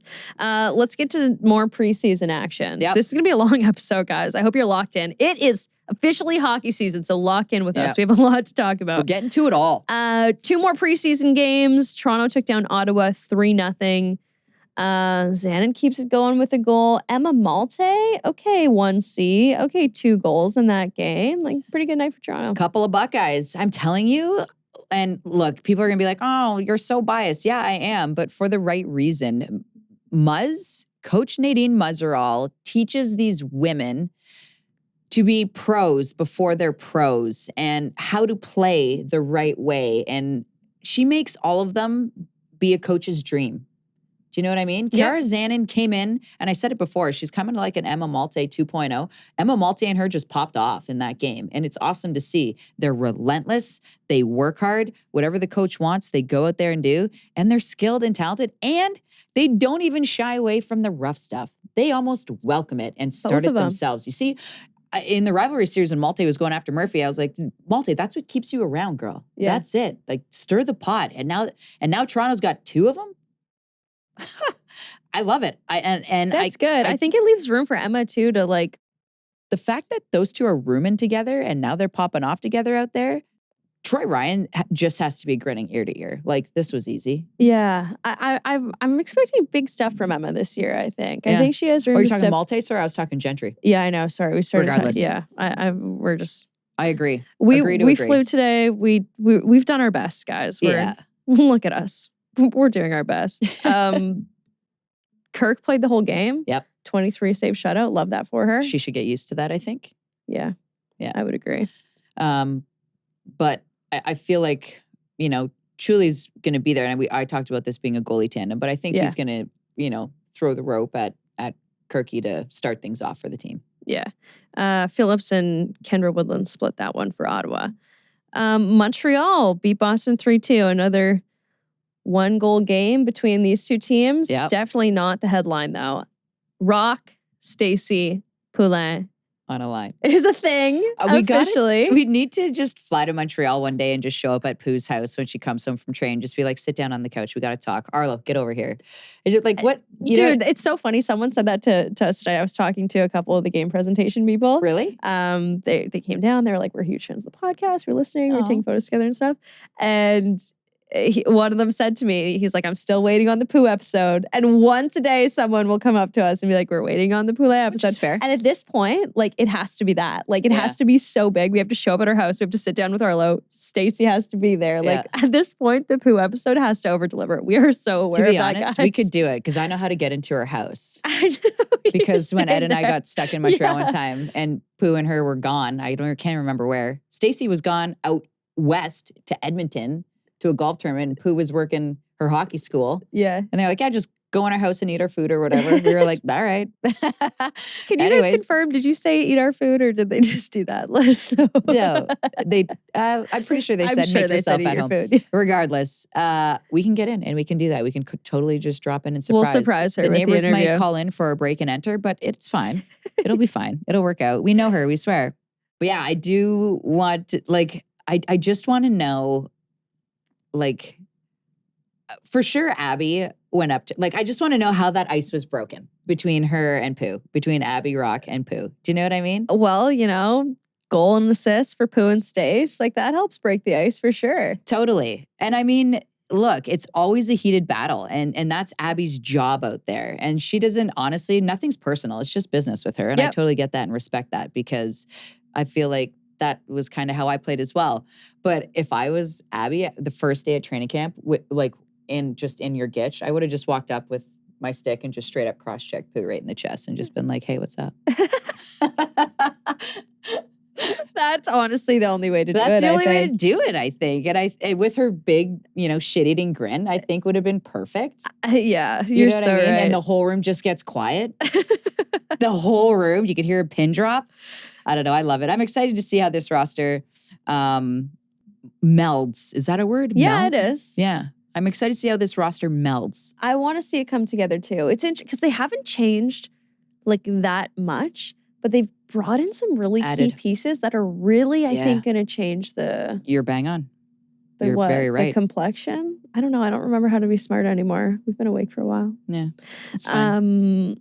Jamie Lee Rattray had 7 shots on goal in that game. I just wrote that down because I thought it was rat-a-tat-tat. Rat-a-tat-tat. Teely played all game for Boston. Go Bucks. 3 goals on 28 shots. Yep. And Renee and Abstrider both allowed a goal. Yeah. So that's it for the preseason. Debbie played 2 periods in that one, I think. Abstrider played 1. Yeah, which is great. A little bit just more. under 20 minutes. Yeah. Which is great. I mean, I feel like good. Debbie last year ran into a little bit of injury moments. So I feel like you have to have that backup ready to rock and roll, and it's not going to be Chuli this year. So you got to get Abstrider that confidence and have her eager to be in there and have the players excited for her. I don't know what it is, but like I always found, especially at Ohio State, it was always around senior weekend, maybe the weekend before or on senior weekend. But whenever your 3rd string goalie gets in, the team just plays better. Yeah. There's that excitement. I love them. that. Know what I mean? Yeah. And I'm not saying Abstrider is a 3rd stringer, but like when you get a Tendian that everyone loves and you want them to do good and you're excited for them. Yeah, you don't want to be the reason they have a bad night. No, you never. And then you want to go out and buy them a drink after and be like, what a game. You know what I mean? So I hope that's what it's like. I mean, that's what I envision and feel for that team. But yeah, nice to see that she got time because I feel like she's going to be relied on this year. Yeah, nothing breaking my heart in this league like goalies right now. Like there's just so many good goalies. Too many. And not enough places for them to play. It honestly breaks my heart. A couple player signings over the past few days. Jamie Bourbonnais, Kaylee Osborne, both extensions in New York, both 1-year extensions. Both were originally on 3-year SPAs. So Bourbonnais is signed through 2026, 2027. Osborne is signed through 2027, 2028. And Casey O'Brien puts pen to paper for 1 year in New York. Was anyone starting to sweat on this one? A little bit. I actually, one of my Shirley girlies sent me a note and she's like, why hasn't she signed? And I was like, dude, I don't know. I don't know these things. I just wait for someone to tell me that she did. Yeah. But I just wrote back. I was like, she's going to. And then sure enough, right after I sent it, she did. So not surprised. I mean, I feel like it was kind of like Fillier. Do you know what I mean? Where it's your first year, you're trying to figure out, a lot of things. 1, do you like the market? Do you like the team? 2, is there expansion? How do I best protect myself? That kind of stuff. So And then obviously the agents are getting in the air and there's business side of things. Yeah. And like, what do you want? Is the cap going to go up next year? Like there's so many things that we don't even worry about that these players have to take in consideration, as do these, I'll call them franchises, but as do these teams. So I don't think it was a matter of if it was going to get done. I think it was just a matter of like crossing T's and dotting I's, to be quite honest. Okay. Nice. Well, congratulations to her and the Sirens. I love the rookie line that they've got going with Trukowski and Kalty. That's the excitement that I always say naivete goes a long way. And I think that's it. Like they're just excited to be difference makers. They all want to be, and they all can be. They have been in the NCAA. And now you got them together in a market that was like screams, we should have been better the last 2 years. And then they walk in with the attitude like, hey, we got this. Yeah. And I like that. Yeah, me too.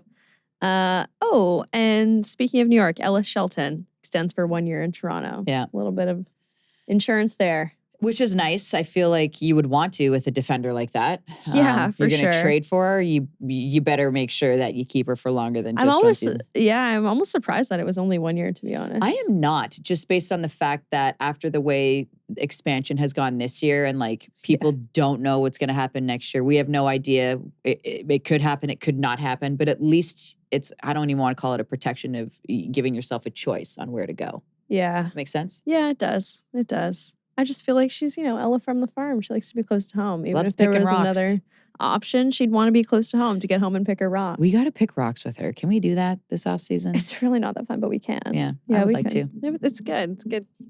It's good thinking. Good thinking task for sure.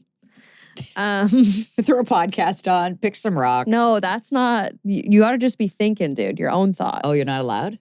I think that's how at least I wonder how they do. Maybe it's modernized. I'm not gonna lie. I just really want a sweatshirt. I know the sweatshirts are so good. The sweatshirts are so good. Okay, we have been talking a lot, and we have more to talk about. We still have to go through all the rosters, so I think we should break this up for everyone's favorite segment, favorite Friday segment. We had the opportunity to sit down with the one and only Courtney Kennedy for Courtney's Cornah. All right, it's time for everybody's favorite Friday segment. It's Courtney's Cornah. And there's the crack. Everybody's looking for on a Friday. Court, I got an Irish red. Oh, ooh. Yeah. Oh, okay. I haven't tried that one yet. Let's get the instant I have. That's why I grabbed it. Review. It's really good. Nice. To be honest, Ed pulled it out. I forget what we were watching. We were watching some game. And he was like, I'm like, oh, I could go for one of those sober Carpenters. Can you grab one? We can share it. He's like, sure. And he's like, oh, yeah. Pulls it out of the fridge. I'm like, okay, a red. Nice. Pours it in a glass. I look over. There was like, I don't even think he breathed. Like he legit, like college man chugged this whole beer out of a glass. There was like a little bit left with a little bit of foam on top. And I was like, okay, can I have that? Anyways, this sip was. That one sounds good. It is, nails it. Like you can't get much better of an Irish red than this. And that's what I love about this sober Carpenter stuff. Like, Court, I know you love a good beer just like me. Yeah. But like this stuff fools you. It's like, so it really so tastes satisfying. like a beer? Like a good beer. Like it's crazy yeah. satisfying. Like sometimes at night when my kids are just being kids and it's like bedtime's just like World War III and you come downstairs and you're just like, I need a stiff drink or like a beer or whatever. I literally just grab a sober Carpenter and it is like, it just hits the spot. Satisfying. No alcohol though, but it's delicious. That's what you need. No That's a good hangovers thing. the next day when you're battling against the kids. You can't That's just it. put yourself in that. So shout out Stay to Sober focused. Carpenter, official non-alcoholic beer of the PWHL, one of our great sponsors here at Jocks and Jills. Speaking of defending against your children in the evenings, we wanted to have a chat about different styles of defense, what style of D fits best in the PWHL. Can we, honestly, I'll put it to both of you and we'll start with you, Court. What is your favorite style of defender if you're going to? Well, let's start with Court. You were like the all-time defender's defender, right? Yeah. And like, as we've talked about your roles changing as you get older, and as you get older, your role changes. So I'd say more of a rushing style offensive defenseman growing up. I'd say through college, and then tweaking that style to be a very good defenseman. and being taught by Coach Smith, like there's only one way to do this. Yeah. And buying into that, and just being a defensive defenseman is where I ended my career for sure. Same. But what was and I fun? love the role. Like that's a fun role. Well, it is because you get to be a little bit like you get to really piss people off, and good players is what I mean by people. Because if you're good at it, you get put in all of those important times of a game where it's like, nah, like for myself at Ohio State, it's like, yeah, I was a rushing defender, but like when Chrissy Wendell, Dar, Stevens was out there, it was like, Tess, get out there. And it's like, okay, I'm not, there's no part of offense in my game. Like now it's just like, get in their heads, shut them down, make them as frustrated as possible. And like, I'm a little shit disturber, so there's nothing more satisfying than like shutting them down and just watching them skate back to the bench, jawing at each other. You're like, yeah, I did that. Like you'd pride yourself. Like I always wanted to stop every one-on-one battle. Like no matter what, there's no clean way out of this. Whether it's, coming down the ice or out of a corner, I really wanted to be that guy and then took pride in it and enjoyed it. But, in college, who doesn't love getting the game winner or like just blasting? Like I love slap shots. Like bring back more slap shots. Thank you. I totally agree. Crushing a slap shot. And I loved that, So I think they're, the perfect D is a collaboration of those two pieces. And the better you are, I think you can do both at the higher level. Yeah. I do think it's there. Which is crazy hard to do if you think about it. Yeah, how do you pick your spots and learn how to pick your spots? Well, that's the thing. It's learning how to do it. Your deep partner is everything. Right. And sometimes I think when we look at hockey, we always look at it from an individual perspective, and it's just not how I see the game ever. So it's like I see lines of forwards and I see D partners. And so if you can get these pairings right, you can allow the offensive D to flourish while not being totally skewered on the offensive blue line because they're trying to be instinctive and make an offensive play. So now what kids out there who can be a D partner and play 2-1s? I can play 2-on-1s all day, at least buy time for a back check, buy time for recovery. And I think that's what you're looking for when you're creating your D pairs. Yeah. And there's nothing better than when you were an offensive defender in your college days, let's just say, when you had that partner that just knew and was cool with being, like, I always call it the bigger sister, the one that cleans up your mess. You know what I mean? Like you got your big sister playing D partner with you. You know what I mean? Because you're like, man, this is a 50-50 puck. If I lose it, this could be like a 2-on-1 the other way. And you're like, you know what? It's okay. I got like Carla McLeod or whoever back here. I'm going to go for it. And you go. And it's nice because you don't even have to think. You can just instinctively react because you know it's okay back there. And like I say this not in a bragging way, but back when I played with Team Canada, I was like, okay, it's Kim St. Pierre. It's Shannon Zabados. It's Charlene Labonte. Like, what am I worrying about? Yeah, do you know what I mean? It. We're good. Yeah. I'm worried about Mel like tearing me a new one when I get back to the bench. But if it goes great, like I'm looking for the high five, Yeah. Well, same, because you don't want to be on the video the following week where they're, you're like, oh, no. Yeah. Who are some of those like big sister type players from your guys' era that maybe don't get enough love? College, you wouldn't even know. Like, I feel like I played like I would know some of your era because did I play you? I played you 1 year. You had your senior year and it was my junior. Would you graduate 03, 04 or 02, 03? No, technically I didn't graduate in 01, but I finished my last game in 01 and went right into the Olympics. It was like a nice transition. Yeah. Yeah. It was some kids don't have that, when you graduate and when the Olympics hits is kind of interesting.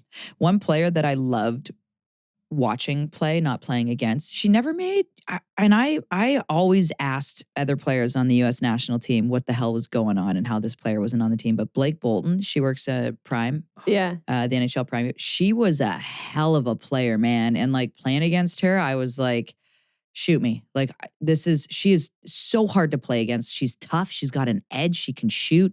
She's offensive. If she leads the rush for whatever reason and it turns over and you're back the other way, you look up and she's the first one back and you're like, the hell? Her power. Crazy good. Her first 3 steps are like anybody else's. It's like a full zone. Zone. She's unbelievable explosiveness. And then the flip side is talk about slap shots. Like this girl has a shot like, and she could play, she could skate, beautiful skater. Yeah. I'm way biased because I coached her in college, like super biased. But she was so, I was thankful as a Canadian. I'm like, okay, it's kind of like good she for was us. Close. You know, and that's To the me, thing, like, it wasn't even close. To me, I I- was like, I could pick 3 players right now that I would put her in their spot. But like, I've heard it from other players too that have played against her. They've, and I think that's the ultimate compliment as a Yeah. player is when you hear other teams are like, I don't want to play that kid, or I remember that kid from this or that. And I've heard that from a few other Canadians, you know, who played against Blake. And I think that should be a feather in her cap because she was really good. yeah, really I good. bet she still is. You know, I see her Crazy. sometimes. You she see her still on the got ice. She does power. stuff with like Sid and Yeah. stuff. Like, She can- and she's holding her own. And like, she She hasn't can really stick played in a handle. long time. She has it all. Yeah. Yeah.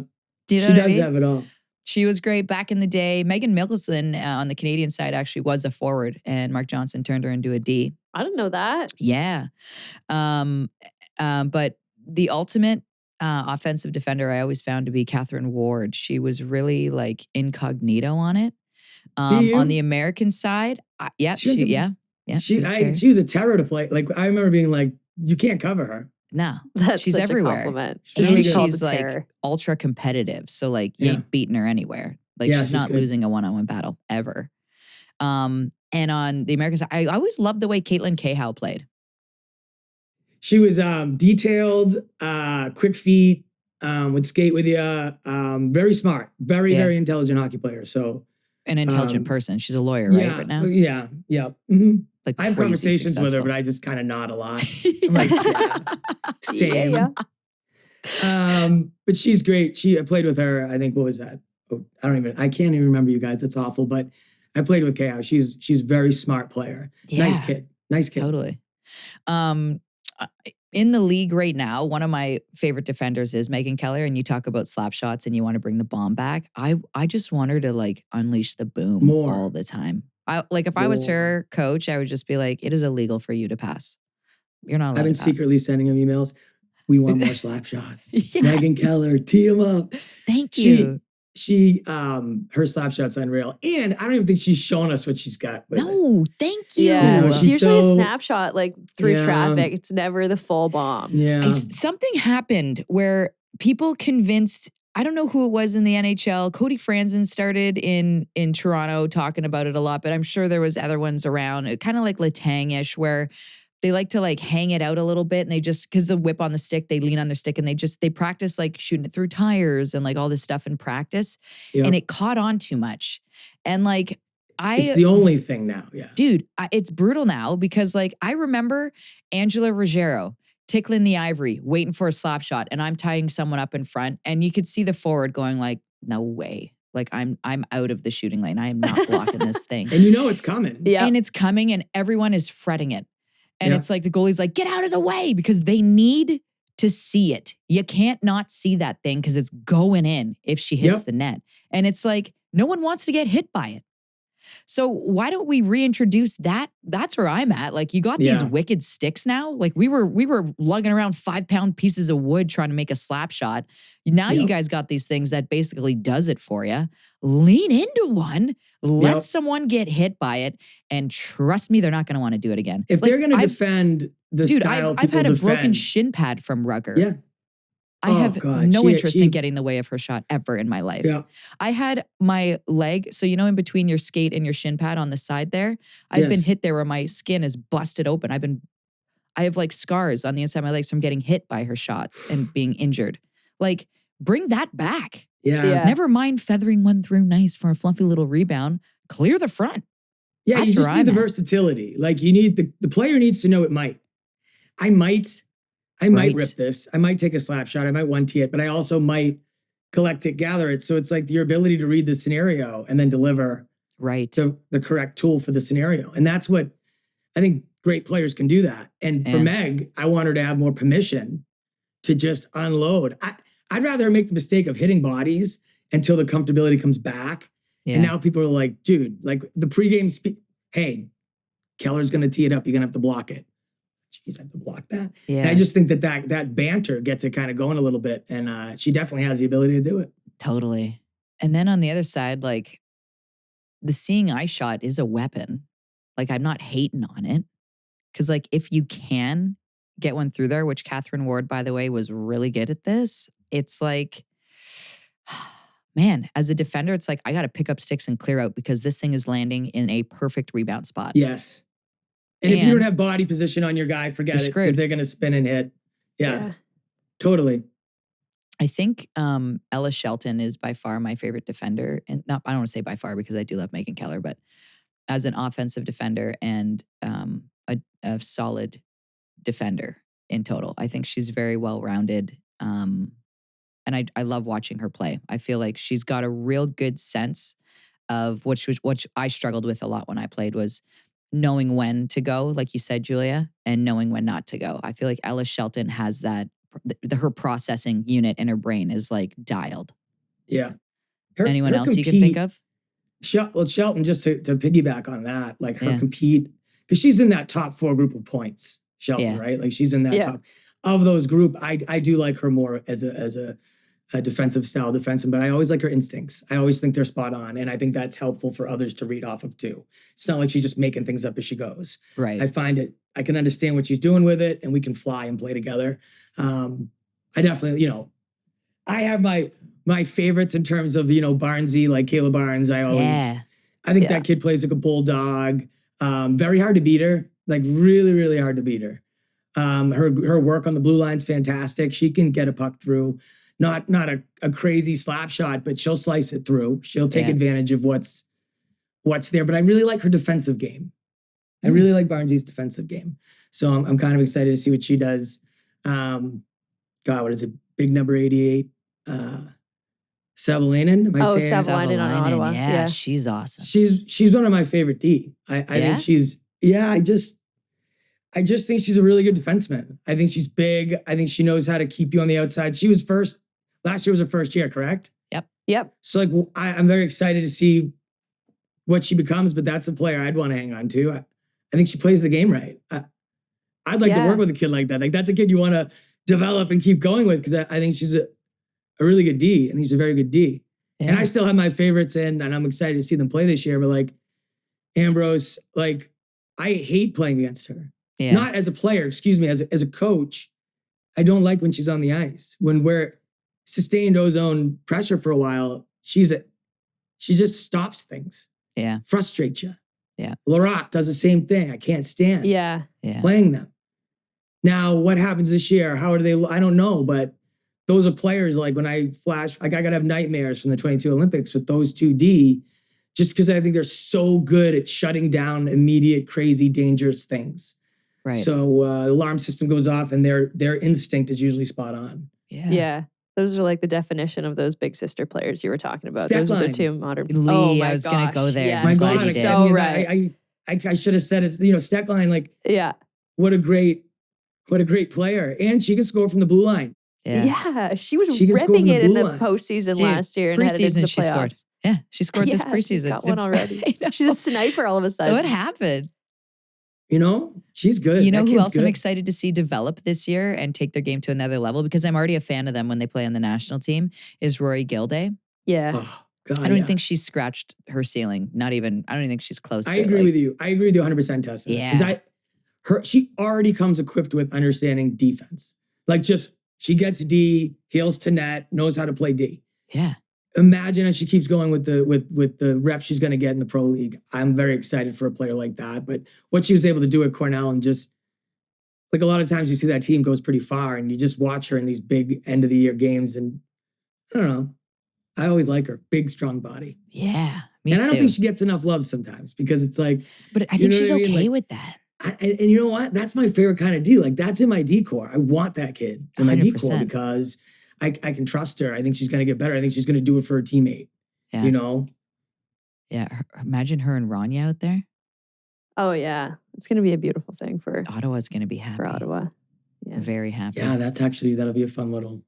Yeah. They'll have some good combos to go through. Yeah. Okay. So little D-room love over here on Courtney's Corner today. I was like randomly thinking, my head's going now with all the different D names. I know, that was fun. Because there's so many. There's even a million. You got Sophie Jakes. Players that are coming in from the draft that like I've known and seen forever, that I'm so curious to see what happens. Like, does anyone even pick them up? I don't know, but they're good. Yeah. Yeah, well, I can't wait to see it this year. Can't wait for the puck to drop tonight as people are listening to this. It'll be Friday, so we'll have lots to break down next week on Courtney's Cornah once we get through some actual games and have more to talk about. But that was a nice little chat about gotta give the D some love, you know? I know. Yeah, on the this dear show, people too. Dear people too. That's going to be the tagline for Courtney's Cornah. Thanks so much, Gord. Appreciate the time as always, and we'll talk to you next week. Me. I feel like my accent is getting better when I say Courtney's Cornah. Yeah. And she says it right. Like, was it this past episode or so first? She was like, yeah, we just forget R's sometimes. Yeah. And then put them on other words that don't have them. So it's like the less R you could say, the better. Yeah. All right. You know? Keep that in mind. Keep that in mind. Okay, so now let's get to the juiciness because official rosters have finally been released. Officially opening day today on Friday. We know who's playing where. Wednesday was a really hard day. So I think we want to acknowledge that. It's really, this league is expanding, apparently not fast enough for how many great players there are. And there's a boatload coming in next draft as well. So I know it's really tough and we're thinking of all the players that are without places to play today. We love you guys and it makes me sad, especially goalies. Like there's just so many great goalies, so many really skilled players that we're seeing without homes. So we're thinking of all of them today. And like, let's keep expanding this thing so that there's more places for these girls to play. Yeah. Reminder that the SDHL is free to watch on YouTube too while the PWHL season is happening. You might see some of those players pop up there. And I was listening, Jana Hefford went on the Welcome to the Party show. Yeah. Thought it was extremely good interview. Yep. And she used one of Billie Jean King's quotes on there. She used a Billie Jean King quote on Billie Jean King? Yeah. Well, she said something that Billie had said to her that stuck with her. And she said that when you read about history, it happens really fast. But when you're in it, it happens really slow. So, and honestly, as soon as she said that, I was like, Jana, thank you for putting that in my ear holes today because sometimes I need to hear that sort of thing. Like we're in this amazing pivotal moment for women's hockey where so much is changing and so much is exciting. But at the same time, sometimes we want more and we're like, why isn't it like this yet? When we know this is how it should be. It takes a long time for really big movements like this to come to full force. And what's already happened already, nice English, Julia. What's already happened is so amazing in the PWHL. So let's see who's playing where. We went through Vancouver already. Actually, shall we start with the first trade of the season? You want to do that? Yeah, do it. Yeah. Okay. Minnesota acquires forward Denisa Kryshova. Reacquires. Yeah. From Vancouver in exchange for forward Anna Szegedy. Yeah. This to me just screams that obviously Minnesota wanted their player back. They were never meant to break up. This is not. Baby, come back. Yeah. I don't think it was, it was more of like, we were on a break. Do you know what I mean? Yeah. I've never actually watched Friends, but I still get that reference. What? Like I've watched Friends in smatterings, but never in like its full extent. I know I have to. It bothers Liam too. We're going to take a moment. Julia. I know. I've watched How I Met Your Mother. Like I try to hit the classics, but yeah, Friends I haven't like watched beginning to end. Like I know the storylines and it's almost because like I know too many of the big storylines and I've seen too many of the moments, but I should really make an effort to do it. Do you want to know the funniest thing ever? So my dad, I came home from, I think it was university, one of the years in university, whatever. And my dad just wanted to hang out and I was so tired. I'm like, can we just throw a show on? He's like, sure. I'm like, actually, I got a show I want to watch. He's like, all right. It was the last episode ever of Friends. Okay. Ever. That's so sad. Yeah. So I turned it on, whatever, the show's going on. And it was like the second to last commercial break, I think. And my dad was like, this show's great. I got to watch more of it. And I didn't have the heart to tell him, like, you're watching the last episode of the ever. And so it ended and he was like, wait, what? And I was like, yeah, I ruined the whole thing for you. Like, I'm so sorry. But he loves it. He loves Friends. Yeah, that's okay. That one you could take spoilers. Like it's such an easy watch. Oh man. Anyways, we got off topic there. Yeah, we're talking about a trade. We were on a break. Kryshova was never meant to leave Minnesota. Yeah. No, and I think it's great. And obviously, I'm going to assume she also wanted to go back as well. And she ain't mad about going back. And for Vancouver, I feel like good for you. You got Anna Szegedy. Yeah. From what Gardner Morey was saying in her press conference, the vibe was that they were really interested in her. Which is totally fair. And she is so confident in knowing all of these players and how they play. And I do not doubt Kara for a moment in any move that she makes. So props to you. Yeah. Okay, let's get to it. Seattle? Okay, so players that were put on waivers were Olivia Wallen and Lily Jovetic. Wallen had, I thought, a pretty good preseason, so I'm just going to assume that there was no space or place in the roster that they I'm going to assume that a lot of players got out-camped, if that makes sense. Yep. Because if for people that have never been to a training camp, it doesn't matter what you can do. It just matters what you are doing at the camp. Did you show up season ready or did you show up to camp to get season ready?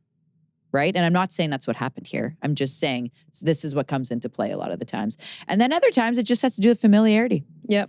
You know, what does, or even talking to other coaches that have maybe coached you or players that played with or against you. Sometimes it just takes one not great comment and it's like, okay, well, we don't need that or we don't want that, right? I'm not saying again that happened with any of this. I'm just saying that sometimes these are so close that it's just very minute things. And when there's only so many spots in this league and when there's similar player, it's so hard. 100%. And I want to say this, like, let's not be super sad and woe me for all of these players because there still is a chance for them to get picked up at some point in this season, tossed on a reserve list, all of that, right? So it doesn't mean you're hanging up the skates. It doesn't mean any of that. It just means stay in it, train harder, continue to play hockey. And, you know, if and when expansion happens, just make sure you're ready. Or when someone calls you and says, hey, we ran into a couple injuries, we need some players, go do it.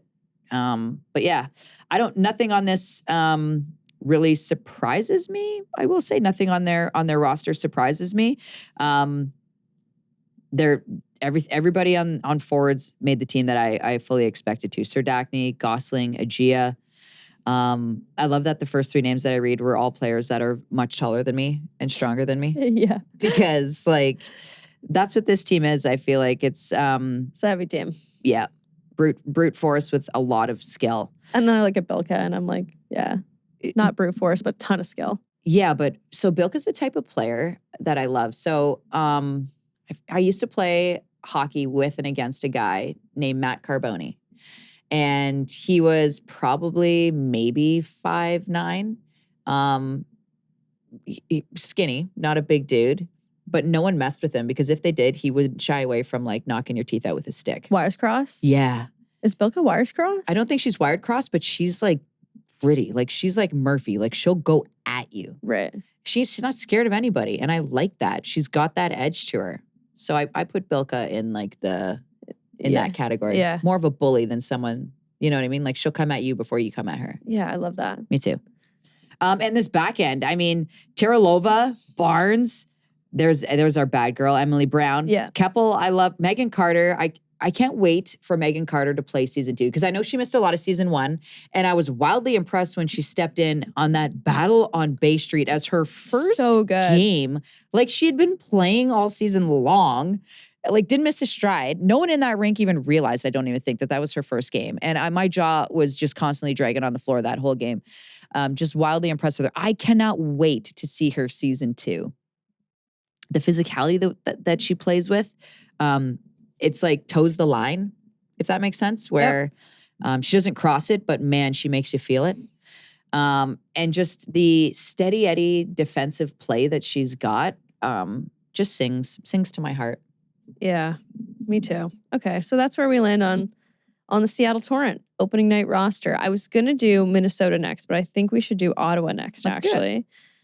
So their release players are Jessica Adolfson, Vita, Ponya Tovskaya. There you go. That was Julia. Good. Russian sometimes. Logan Angers, Emma Bergeson, Elizabeth Giguère, and Alexandra Huzak, yep. I don't even like... Elizabeth Am I reading Giguère right now? Like, I don't know what's going on with me. It's okay. Elizabeth Giguère obviously comes with a very good report card.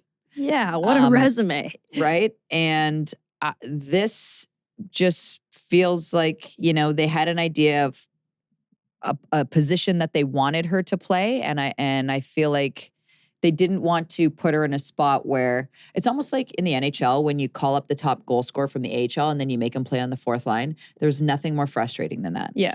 And because you're not giving them a true shot, I feel like you're kind of ruining a player like that. Yeah. And I'm not saying that this is the case with Giguère because I have no idea what took place here. I couldn't get a hold of Carla, but I feel like there just wasn't she was probably battling for a certain position and got out battled. If that makes sense. Do I expect her to get picked up? Yeah. By who? I don't know. At what point? Not sure. But I hope she's still training and skating and playing. Well, that's why I wanted to go to Minnesota next, actually. Okay, let's do it. Do you want anything else on Ottawa? I'm very sad about Logan Angers. I'm sad for I know. Gwen Phillips, but she was outplayed by Kendra Woodland, and hopefully she finds a spot too. Again, another great goalie in the league. Just Excited so to many see players. Anna Shokina. Yes, me too. Like, I cannot. So it's funny because Ottawa was like, oh, our Pims will go down with Vanisheva in Vancouver. I'm like, no, they're not. Nope. You've never met Anna Shokina. Well, you're about to. Everybody in the league is about to meet Anna Shokina, and I love it.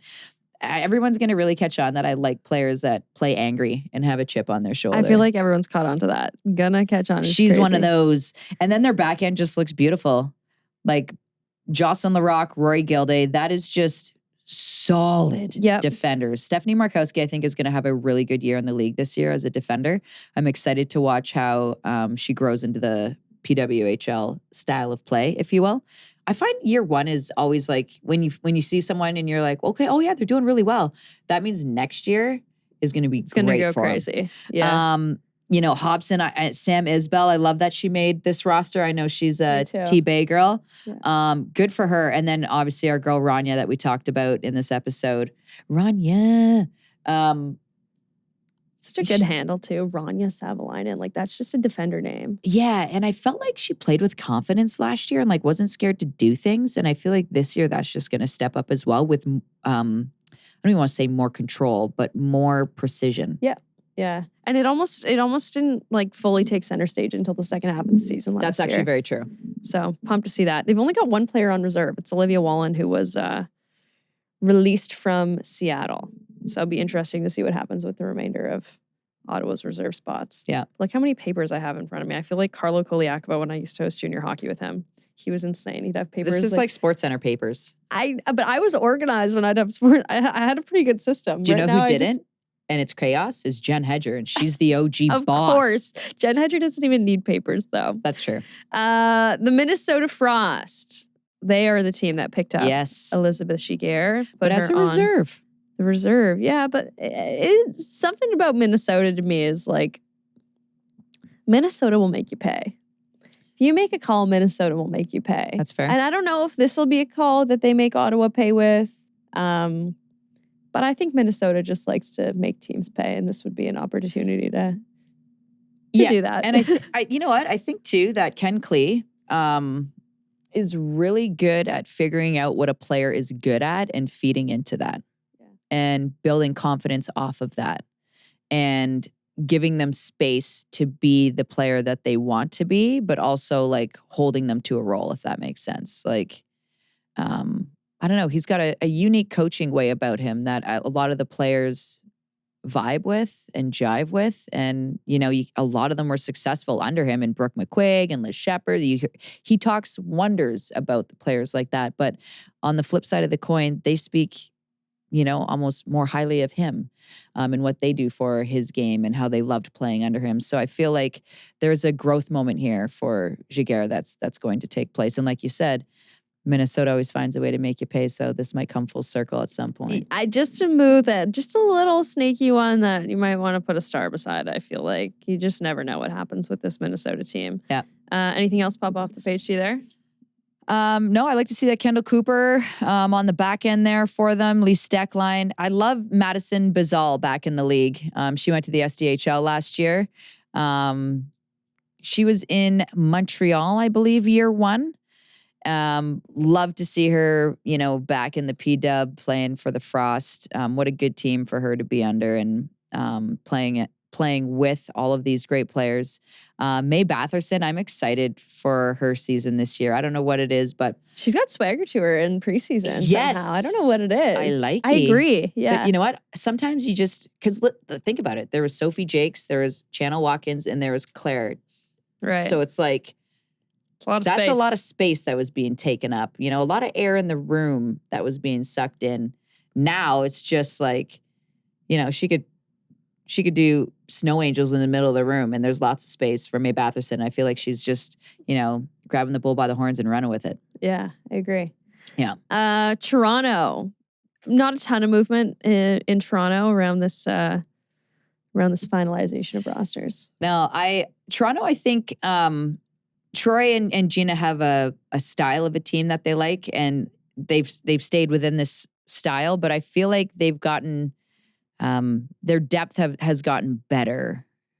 Does that make sense? Yeah. Like they were always a deep team, but now this is a deep team with true secondary scoring and size, which is what I like. Van Wieren, we talked about Gentry. You know, Kiara Zanin isn't the biggest player, but she plays big. Like there's heat on this team now. Savannah Harmon's had a really good preseason too. I'd love to see her have a good year this season. Yeah, and honestly, I feel like even when Savannah Harmon isn't popping off the page or off the screen for you, she's still playing really like She's always good. She's never getting you into trouble. Eh? No, I feel like she's underrated. like her quietest games sometimes are her best games, and and that's okay, and that's great, and I love a defender like that. Mhm. And like she's also the type of player that like doesn't need the limelight or the flashy or the showy. Like a consistent game, she's content with, and I like that. Yeah, me too. Anything else here? No, it's so weird to me to look down at the page for the Toronto Scepters and not see CJ's name on it. It's just so strange. It's weird to not see Sarah Nurse too somehow on the Yeah. Scepters page. Lauren Messier, Hannah Baskin, and Kristen Della Robert are their three reserves in Toronto for now. See what ends up happening there. I'll be interested to see Della Rivera come back with something, like get an opportunity. You know what I mean? And what she does with it. Yeah, hopefully everybody gets a look at some point, these reserve players. So it just be such a stressful position, man. Like knowing you have, okay, here's your little window, make the absolute most of it because every moment's a try. Like it's a pretty stressful spot. But how jacked up would you be? So jacked up. But Yeah. you and I are different in that way. Like I get a little panicky about stuff like that, and that juices you up. So it just depends who you are That's and fair. how you deal with things. Montreal. You want to go to Montreal? Montreal. There's my Montreal page. Lena Lundblom on LTIR, starting the season on LTIR. So Kellyanne Nadeau steps in for her on defense.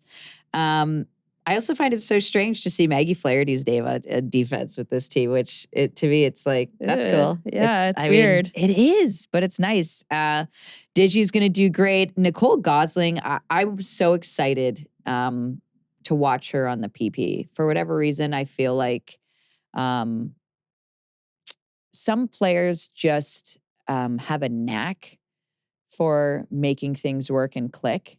And this isn't a knock on any player or defender out there, but like some players just have it. And I feel like for whatever reason, I've just bought into her having it on the power play. And I hope that, it helps the Montreal power play, because I feel like when you look at it, you're just like, yes, they should score one every 2 times that they're out there. This thing should be 50%. And I think she's actually going to help them be successful in the PP this year. Yeah, I think they were 1 for 6 in their most recent preseason game. Yeah. But 1 is good. Well, 1 is better than none. It's preseason, and that's okay. It's preseason, getting warm. Yeah.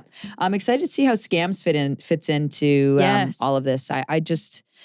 I want her to have a good season. I feel like, she's been, when she plays with the US, I've gone on this tangent before. It just looks like Scams, and it's great and it works. And I want that for her in the P-dub. Yeah. It's hard to figure out different roles on different teams. And that's it. In different levels. It's Yeah, and tough. sometimes some systems, are just more natural and flowy to you, and other systems you have to really think through. Yeah.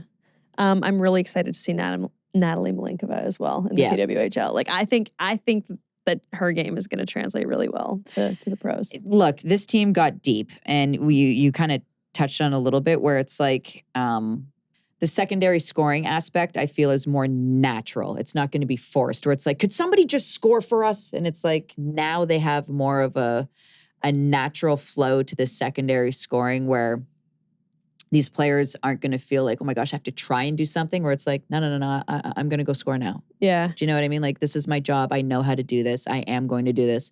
Pwhl, you keep doing you, and we'll do us here too. Yeah. I also appreciate that Jay Downey Landry will get to be called Jad Downey Landry in Montreal. I remember last year we were there when New York played Montreal and they pronounced her name right. And we were both like, oh, that's so sweet. Yeah. And she gets to do all the French pressers. It's so great. I love it for her. I love the energy in Montreal this season. They were my preseason pick. I feel like it's Montreal's.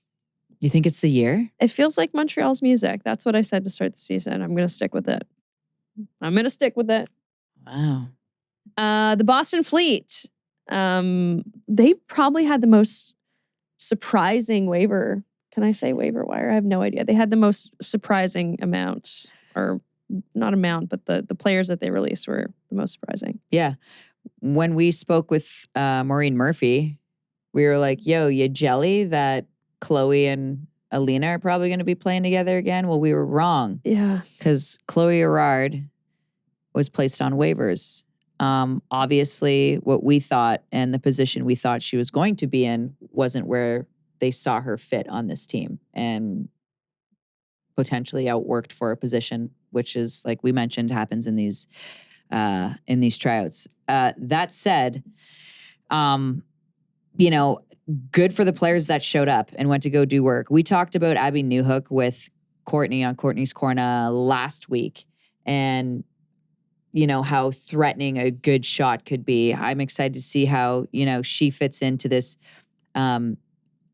Boston Fleet style of play. And listen, I'm just thinking about years past, the way the Boston Fleet had played and how she could fit in. And we don't even really know how. It's going to look different, yeah. Right? So clearly there's going to be a different feel and look to their game. Kelly Babstock, who's been, one of those staple players on this team for like the rah-rah, hoorah, get the people going, stir things up with the other team. She's not there this year. She was placed on waivers.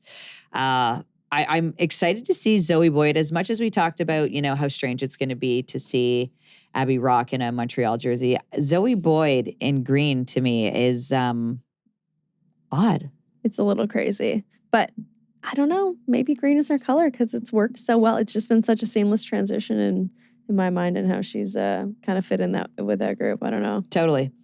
This back end looks great on Boston. Megan Keller, I still think could use a solid D partner, but it doesn't matter to her. She's going to lead the way. Hey, Megan Keller, please let off some big slap shots this year for me so we can talk about them on the pod. We want slap shots, and we want lots of them. I want to see Alina Mueller's game come together big time this season. I've been singing her praises since year one. Everybody on her team loves her so much, and talks about, how she studies the game, how she masters her craft, how insanely skilled and smart she is at the game of hockey. I really want to see all of that shine through for the Boston Fleet this year. Me too. Their reserve players are Mia Biotti, Lauren Gable. That was a really surprising one, actually. Yes and no. Lauren Gable, I find I have a very high standard for her, and for whatever reason, she didn't come near it for the past 2 years. I feel really bad for her. I hope this is a moment where, maybe you go back to the tool shed and rework some things, and then you get an opportunity, like you said, a door gets open for you, and you just kick that thing wide open. Yeah, she's and so run with skilled. it. She's crazy talented. She's got such a good shot, and I feel like maybe this is a time where you can work on that and kind of get back to the basics. I didn't know her shot was like a standout part of her game. Yeah, she got a great shot. Yeah, man. That to me, I hope we see her in the league again eventually, and she finds a spot. And last year I feel like she was open about it on social media. It was probably a very tough year for her emotionally for things that were happening off the ice with her young nephew, losing her young nephew. I can't even imagine. I don't even want to go there. So, life sometimes throws adversity at you, and the universe pushes you in places where you need to be in that moment. But I don't doubt she'll bounce back because, like you said, and she's an incredibly talented player and a really good person as well. Yeah. And Olivia Zafuto, their third reserve player. New York, last but not least, the young, scrappy team on the block. What do we think here? Dale Ross on the LTIR, so she will be joining the back end once she is ready to rock and roll. Nicole Valerio will step in her place, but we talked about this before already a little bit. I like the look of their back end. It's like, I don't even want to call it vanilla because vanilla seems like such a No, it seems like an insult, but it's not. It's not because like, it's such I know a what you sturdy, mean, though. stable flavor. Yeah. You can always rely on vanilla. You go somewhere, I don't really know what I want. I'm going to get a vanilla cone. Yeah, and Have you it's seen gonna all the be Leafs awesome. drama lately? Oh, with the Oreos or something? No, Craig Berube called them vanilla. Like it's the Oh, market is gosh. melting down because of it. And you throw that at me when I'm vulnerable. I'm Anyways, sorry. it's When fine. I'm vulnerable and hurt. I love a good vanilla cone. Vanilla works sometimes. All of the time. Vanilla. When has vanilla ever let someone down? Have you ever No. ordered a vanilla cone and been like, this vanilla cone sucks? No, you get a vanilla ice cream and you're like, this is good ice cream. Yeah. It's reliable. Vanilla doesn't let you down. And You're so that's right. what this decor is to me. I just have a feeling of it. I hope they come together and play well. And just New York, I didn't mean it in a mean way. I meant it in a good way. Let's just go there. I'm so excited for this young team. I'm excited for Kristen O'Neill Yeah. because I feel like this hockey is fast hockey, and that's who they want to be. I feel like the New York Sirens in years past have played a little bit of a slow style of hockey where it's like, man, could you crank it up a bit? And I feel like this team is cranked now, and they are going to be fun to watch. They're young. I think Fargo is going to take the saddle off, if you will, and just let the kids ride and run. And I'm here for it. And I think Kristen O'Neill is going to benefit from that. I think also Emmy Fecteau will have a fun year with it as well. I think she's going to grow and learn as a player. Okay, I like that and prediction. and be inspired by a lot of these young players. Love it. Hockey's fun. Hockey's going to be fun in New York. Hockey is fun. It starts tonight. It's crazy. It's so wild, dude. I know. The broadcast schedule was announced this week. All 120 regular season games be on your TVs. In Canada, they'll be on Prime, CBC, Sportsnet. And there's an amazing lineup of regional networks, including NESN, MSG, FanDuel Sports. In the US, and TakeOver Tour games will also air in each host market through different partners. Everyone can still watch on YouTube, Yep. except for fans in Canada and fans in Czechia and Slovakia. Nova Sports is carrying the games there locally, as they absolutely should. And I love to see all of our broadcasters posting their. Kenzie's was super cute. It was so cute. I Their know. hype reels about the season's beginning. Like the PWHL broadcasters are the bomb.com. We have so much fun with all of them. I love that we get to tell our stories on the podcast, and the broadcasters will play off them during the Yeah. games. And we They kinda come on go our back and forth. podcast and drop F-bombs. Cheryl. And Calling Cheryl, calling Powder Cheryl is so weird to me. The Surreal. fact that I just said I know. Cheryl did not come off the tongue. If you're going right. to call her Cheryl, you got to call her Cheryl. I call her Cheryl all the time. And the fact that we can do things like that. And so I love our broadcasters, yes, and that happens. But I love the fans even more because then they went ahead and made Kenzie and Cheryl shirts. Oh my gosh. I'm excited for the season for the hockey and everything, but mostly to have the fans back. It's such a fun community to be a part You of. guys are the best. PWHL fans are the Love best. you. I Mean already it. know there's torrent fans I piling know. on buses to I come know. to the game tonight. What's that so super? fun. I love that podcast. What is it? The Gloves Off? Yes, Those two Gloves women? Off Seattle. They're awesome. We love you. You're the cutest. You're the best. Yeah, the local pods are amazing. Gloves Off Seattle, the Primary Tenants pod Yes. here in Vancouver. We have eyes on all you guys, and we love every single one of you. We will finish this extremely long episode of Jocks and Jills. We have one Dr. Jill question. We Oh, had boy. a few in the tank. We're only going to do one because this has been a long episode. But please make sure you send us your Dr. Jill questions, your Send It segment questions for Tuesday. You could email us, jocksandjills@thepwhl.com. I've really been enjoying your emails, everyone. So please keep sending them. They honestly make my day. You can DM us, Jocks and Jills, on Instagram, X, TikTok. Did I say Instagram? I don't know. I'm just out here living. Here's the question. Dear Dr. Jill, I'm writing you because I have a problem. See, I'm a day one ride or die Frost fan. I grew up just on the Wisconsin side of the Wisconsin-Minnesota border, and I've been a fan of Minnesota hockey for as long as I can remember. First with the North Stars until I was 9 years old. Great colors, great jerseys. Then a fan of the Wild since they started up when I was in high school. This carried through, and I was a fan of the Minnesota Whitecaps and the PHF and WHL era, so it was only natural that the day the PWHL was announced, I staked my claim as a PWHL Minnesota fan. Good choice. This is all well and great, but Thing is, I don't live up north anymore. I'm in Chicago, which brings me to my concern. Chicago's getting 2 takeover tour games this year. Pretty sure a sign that the league is sizing up to the Windy City for expansion. I'm doing my part to see if it happens. A full crew of 9 ready to go for the Charge versus Frost game. Here's my question. How do I achieve balance if Chicago gets a team? I'm ride or die for the Frost, but if Chicago gets a team, I'm going to want to root for them. Against everyone but the Frost. But just due to proximity, I'll probably give more monetary support to a Chicago team. My wife and I got season tickets for the Frost last season and made it up to games. Made it up to the games that we could. It's a hell of a commute. Frosty in Chicago, you were an extremely good fan. Yeah. I want to support my home city, but I don't want to betray my team. What do you do? It's okay. So what you do is the Frost is still your favorite team. You can still go to your home, we'll call it your hometown, but where you live, you can still support your local team. Yeah. But when the Frost are in town, you're wearing your Frost jerseys. I think that this is a hall pass, dude. I think you have the very unique opportunity to be a real fan of both teams. Like, you are a real Frost fan. You were a fan of the Frost from day one. PWHL Minnesota. Like, you got the cross. Yeah. You got the nice season 1 jerseys. You have proof. Yeah. You got the back-to-back rings to prove it. Not a bandwagoner. Not a bandwagon No, you're fan. driving the wagon. And you cannot be a bandwagon fan for Chicago, and no one could tell you that because you're a hometowner, dude. You live there, and you're probably going to assume, like I assume, you said you're going to the takeover tour game. You'd go to the games if they got a team there. They are allowed to be a Minnesota Frost fan that lives in Chicago and also supports the Chicago team. Sorry for putting this on you, Frosty in Chicago. That if Chicago does get a team and the Minnesota Frost come to town, you're 100% repping the purple jerseys. Yeah. You're repping your team on that day. People in your section are just going to let you hear it, but they're going to know you. You're going to know them. They're going to understand that you're a fan of the league, okay, but mostly Minnesota, and you're just stuck in Chicago, and that's the end of it. Pizza Grinder Co., by the way, Frosty. I've been there and I love it. You're Chicago. You love Chicago. I love Chicago. I almost lived in Chicago. I really like Chicago. It's a good town. A lot. You know what's a great town? Great town. Vancouver. Yeah. We're so excited for tonight.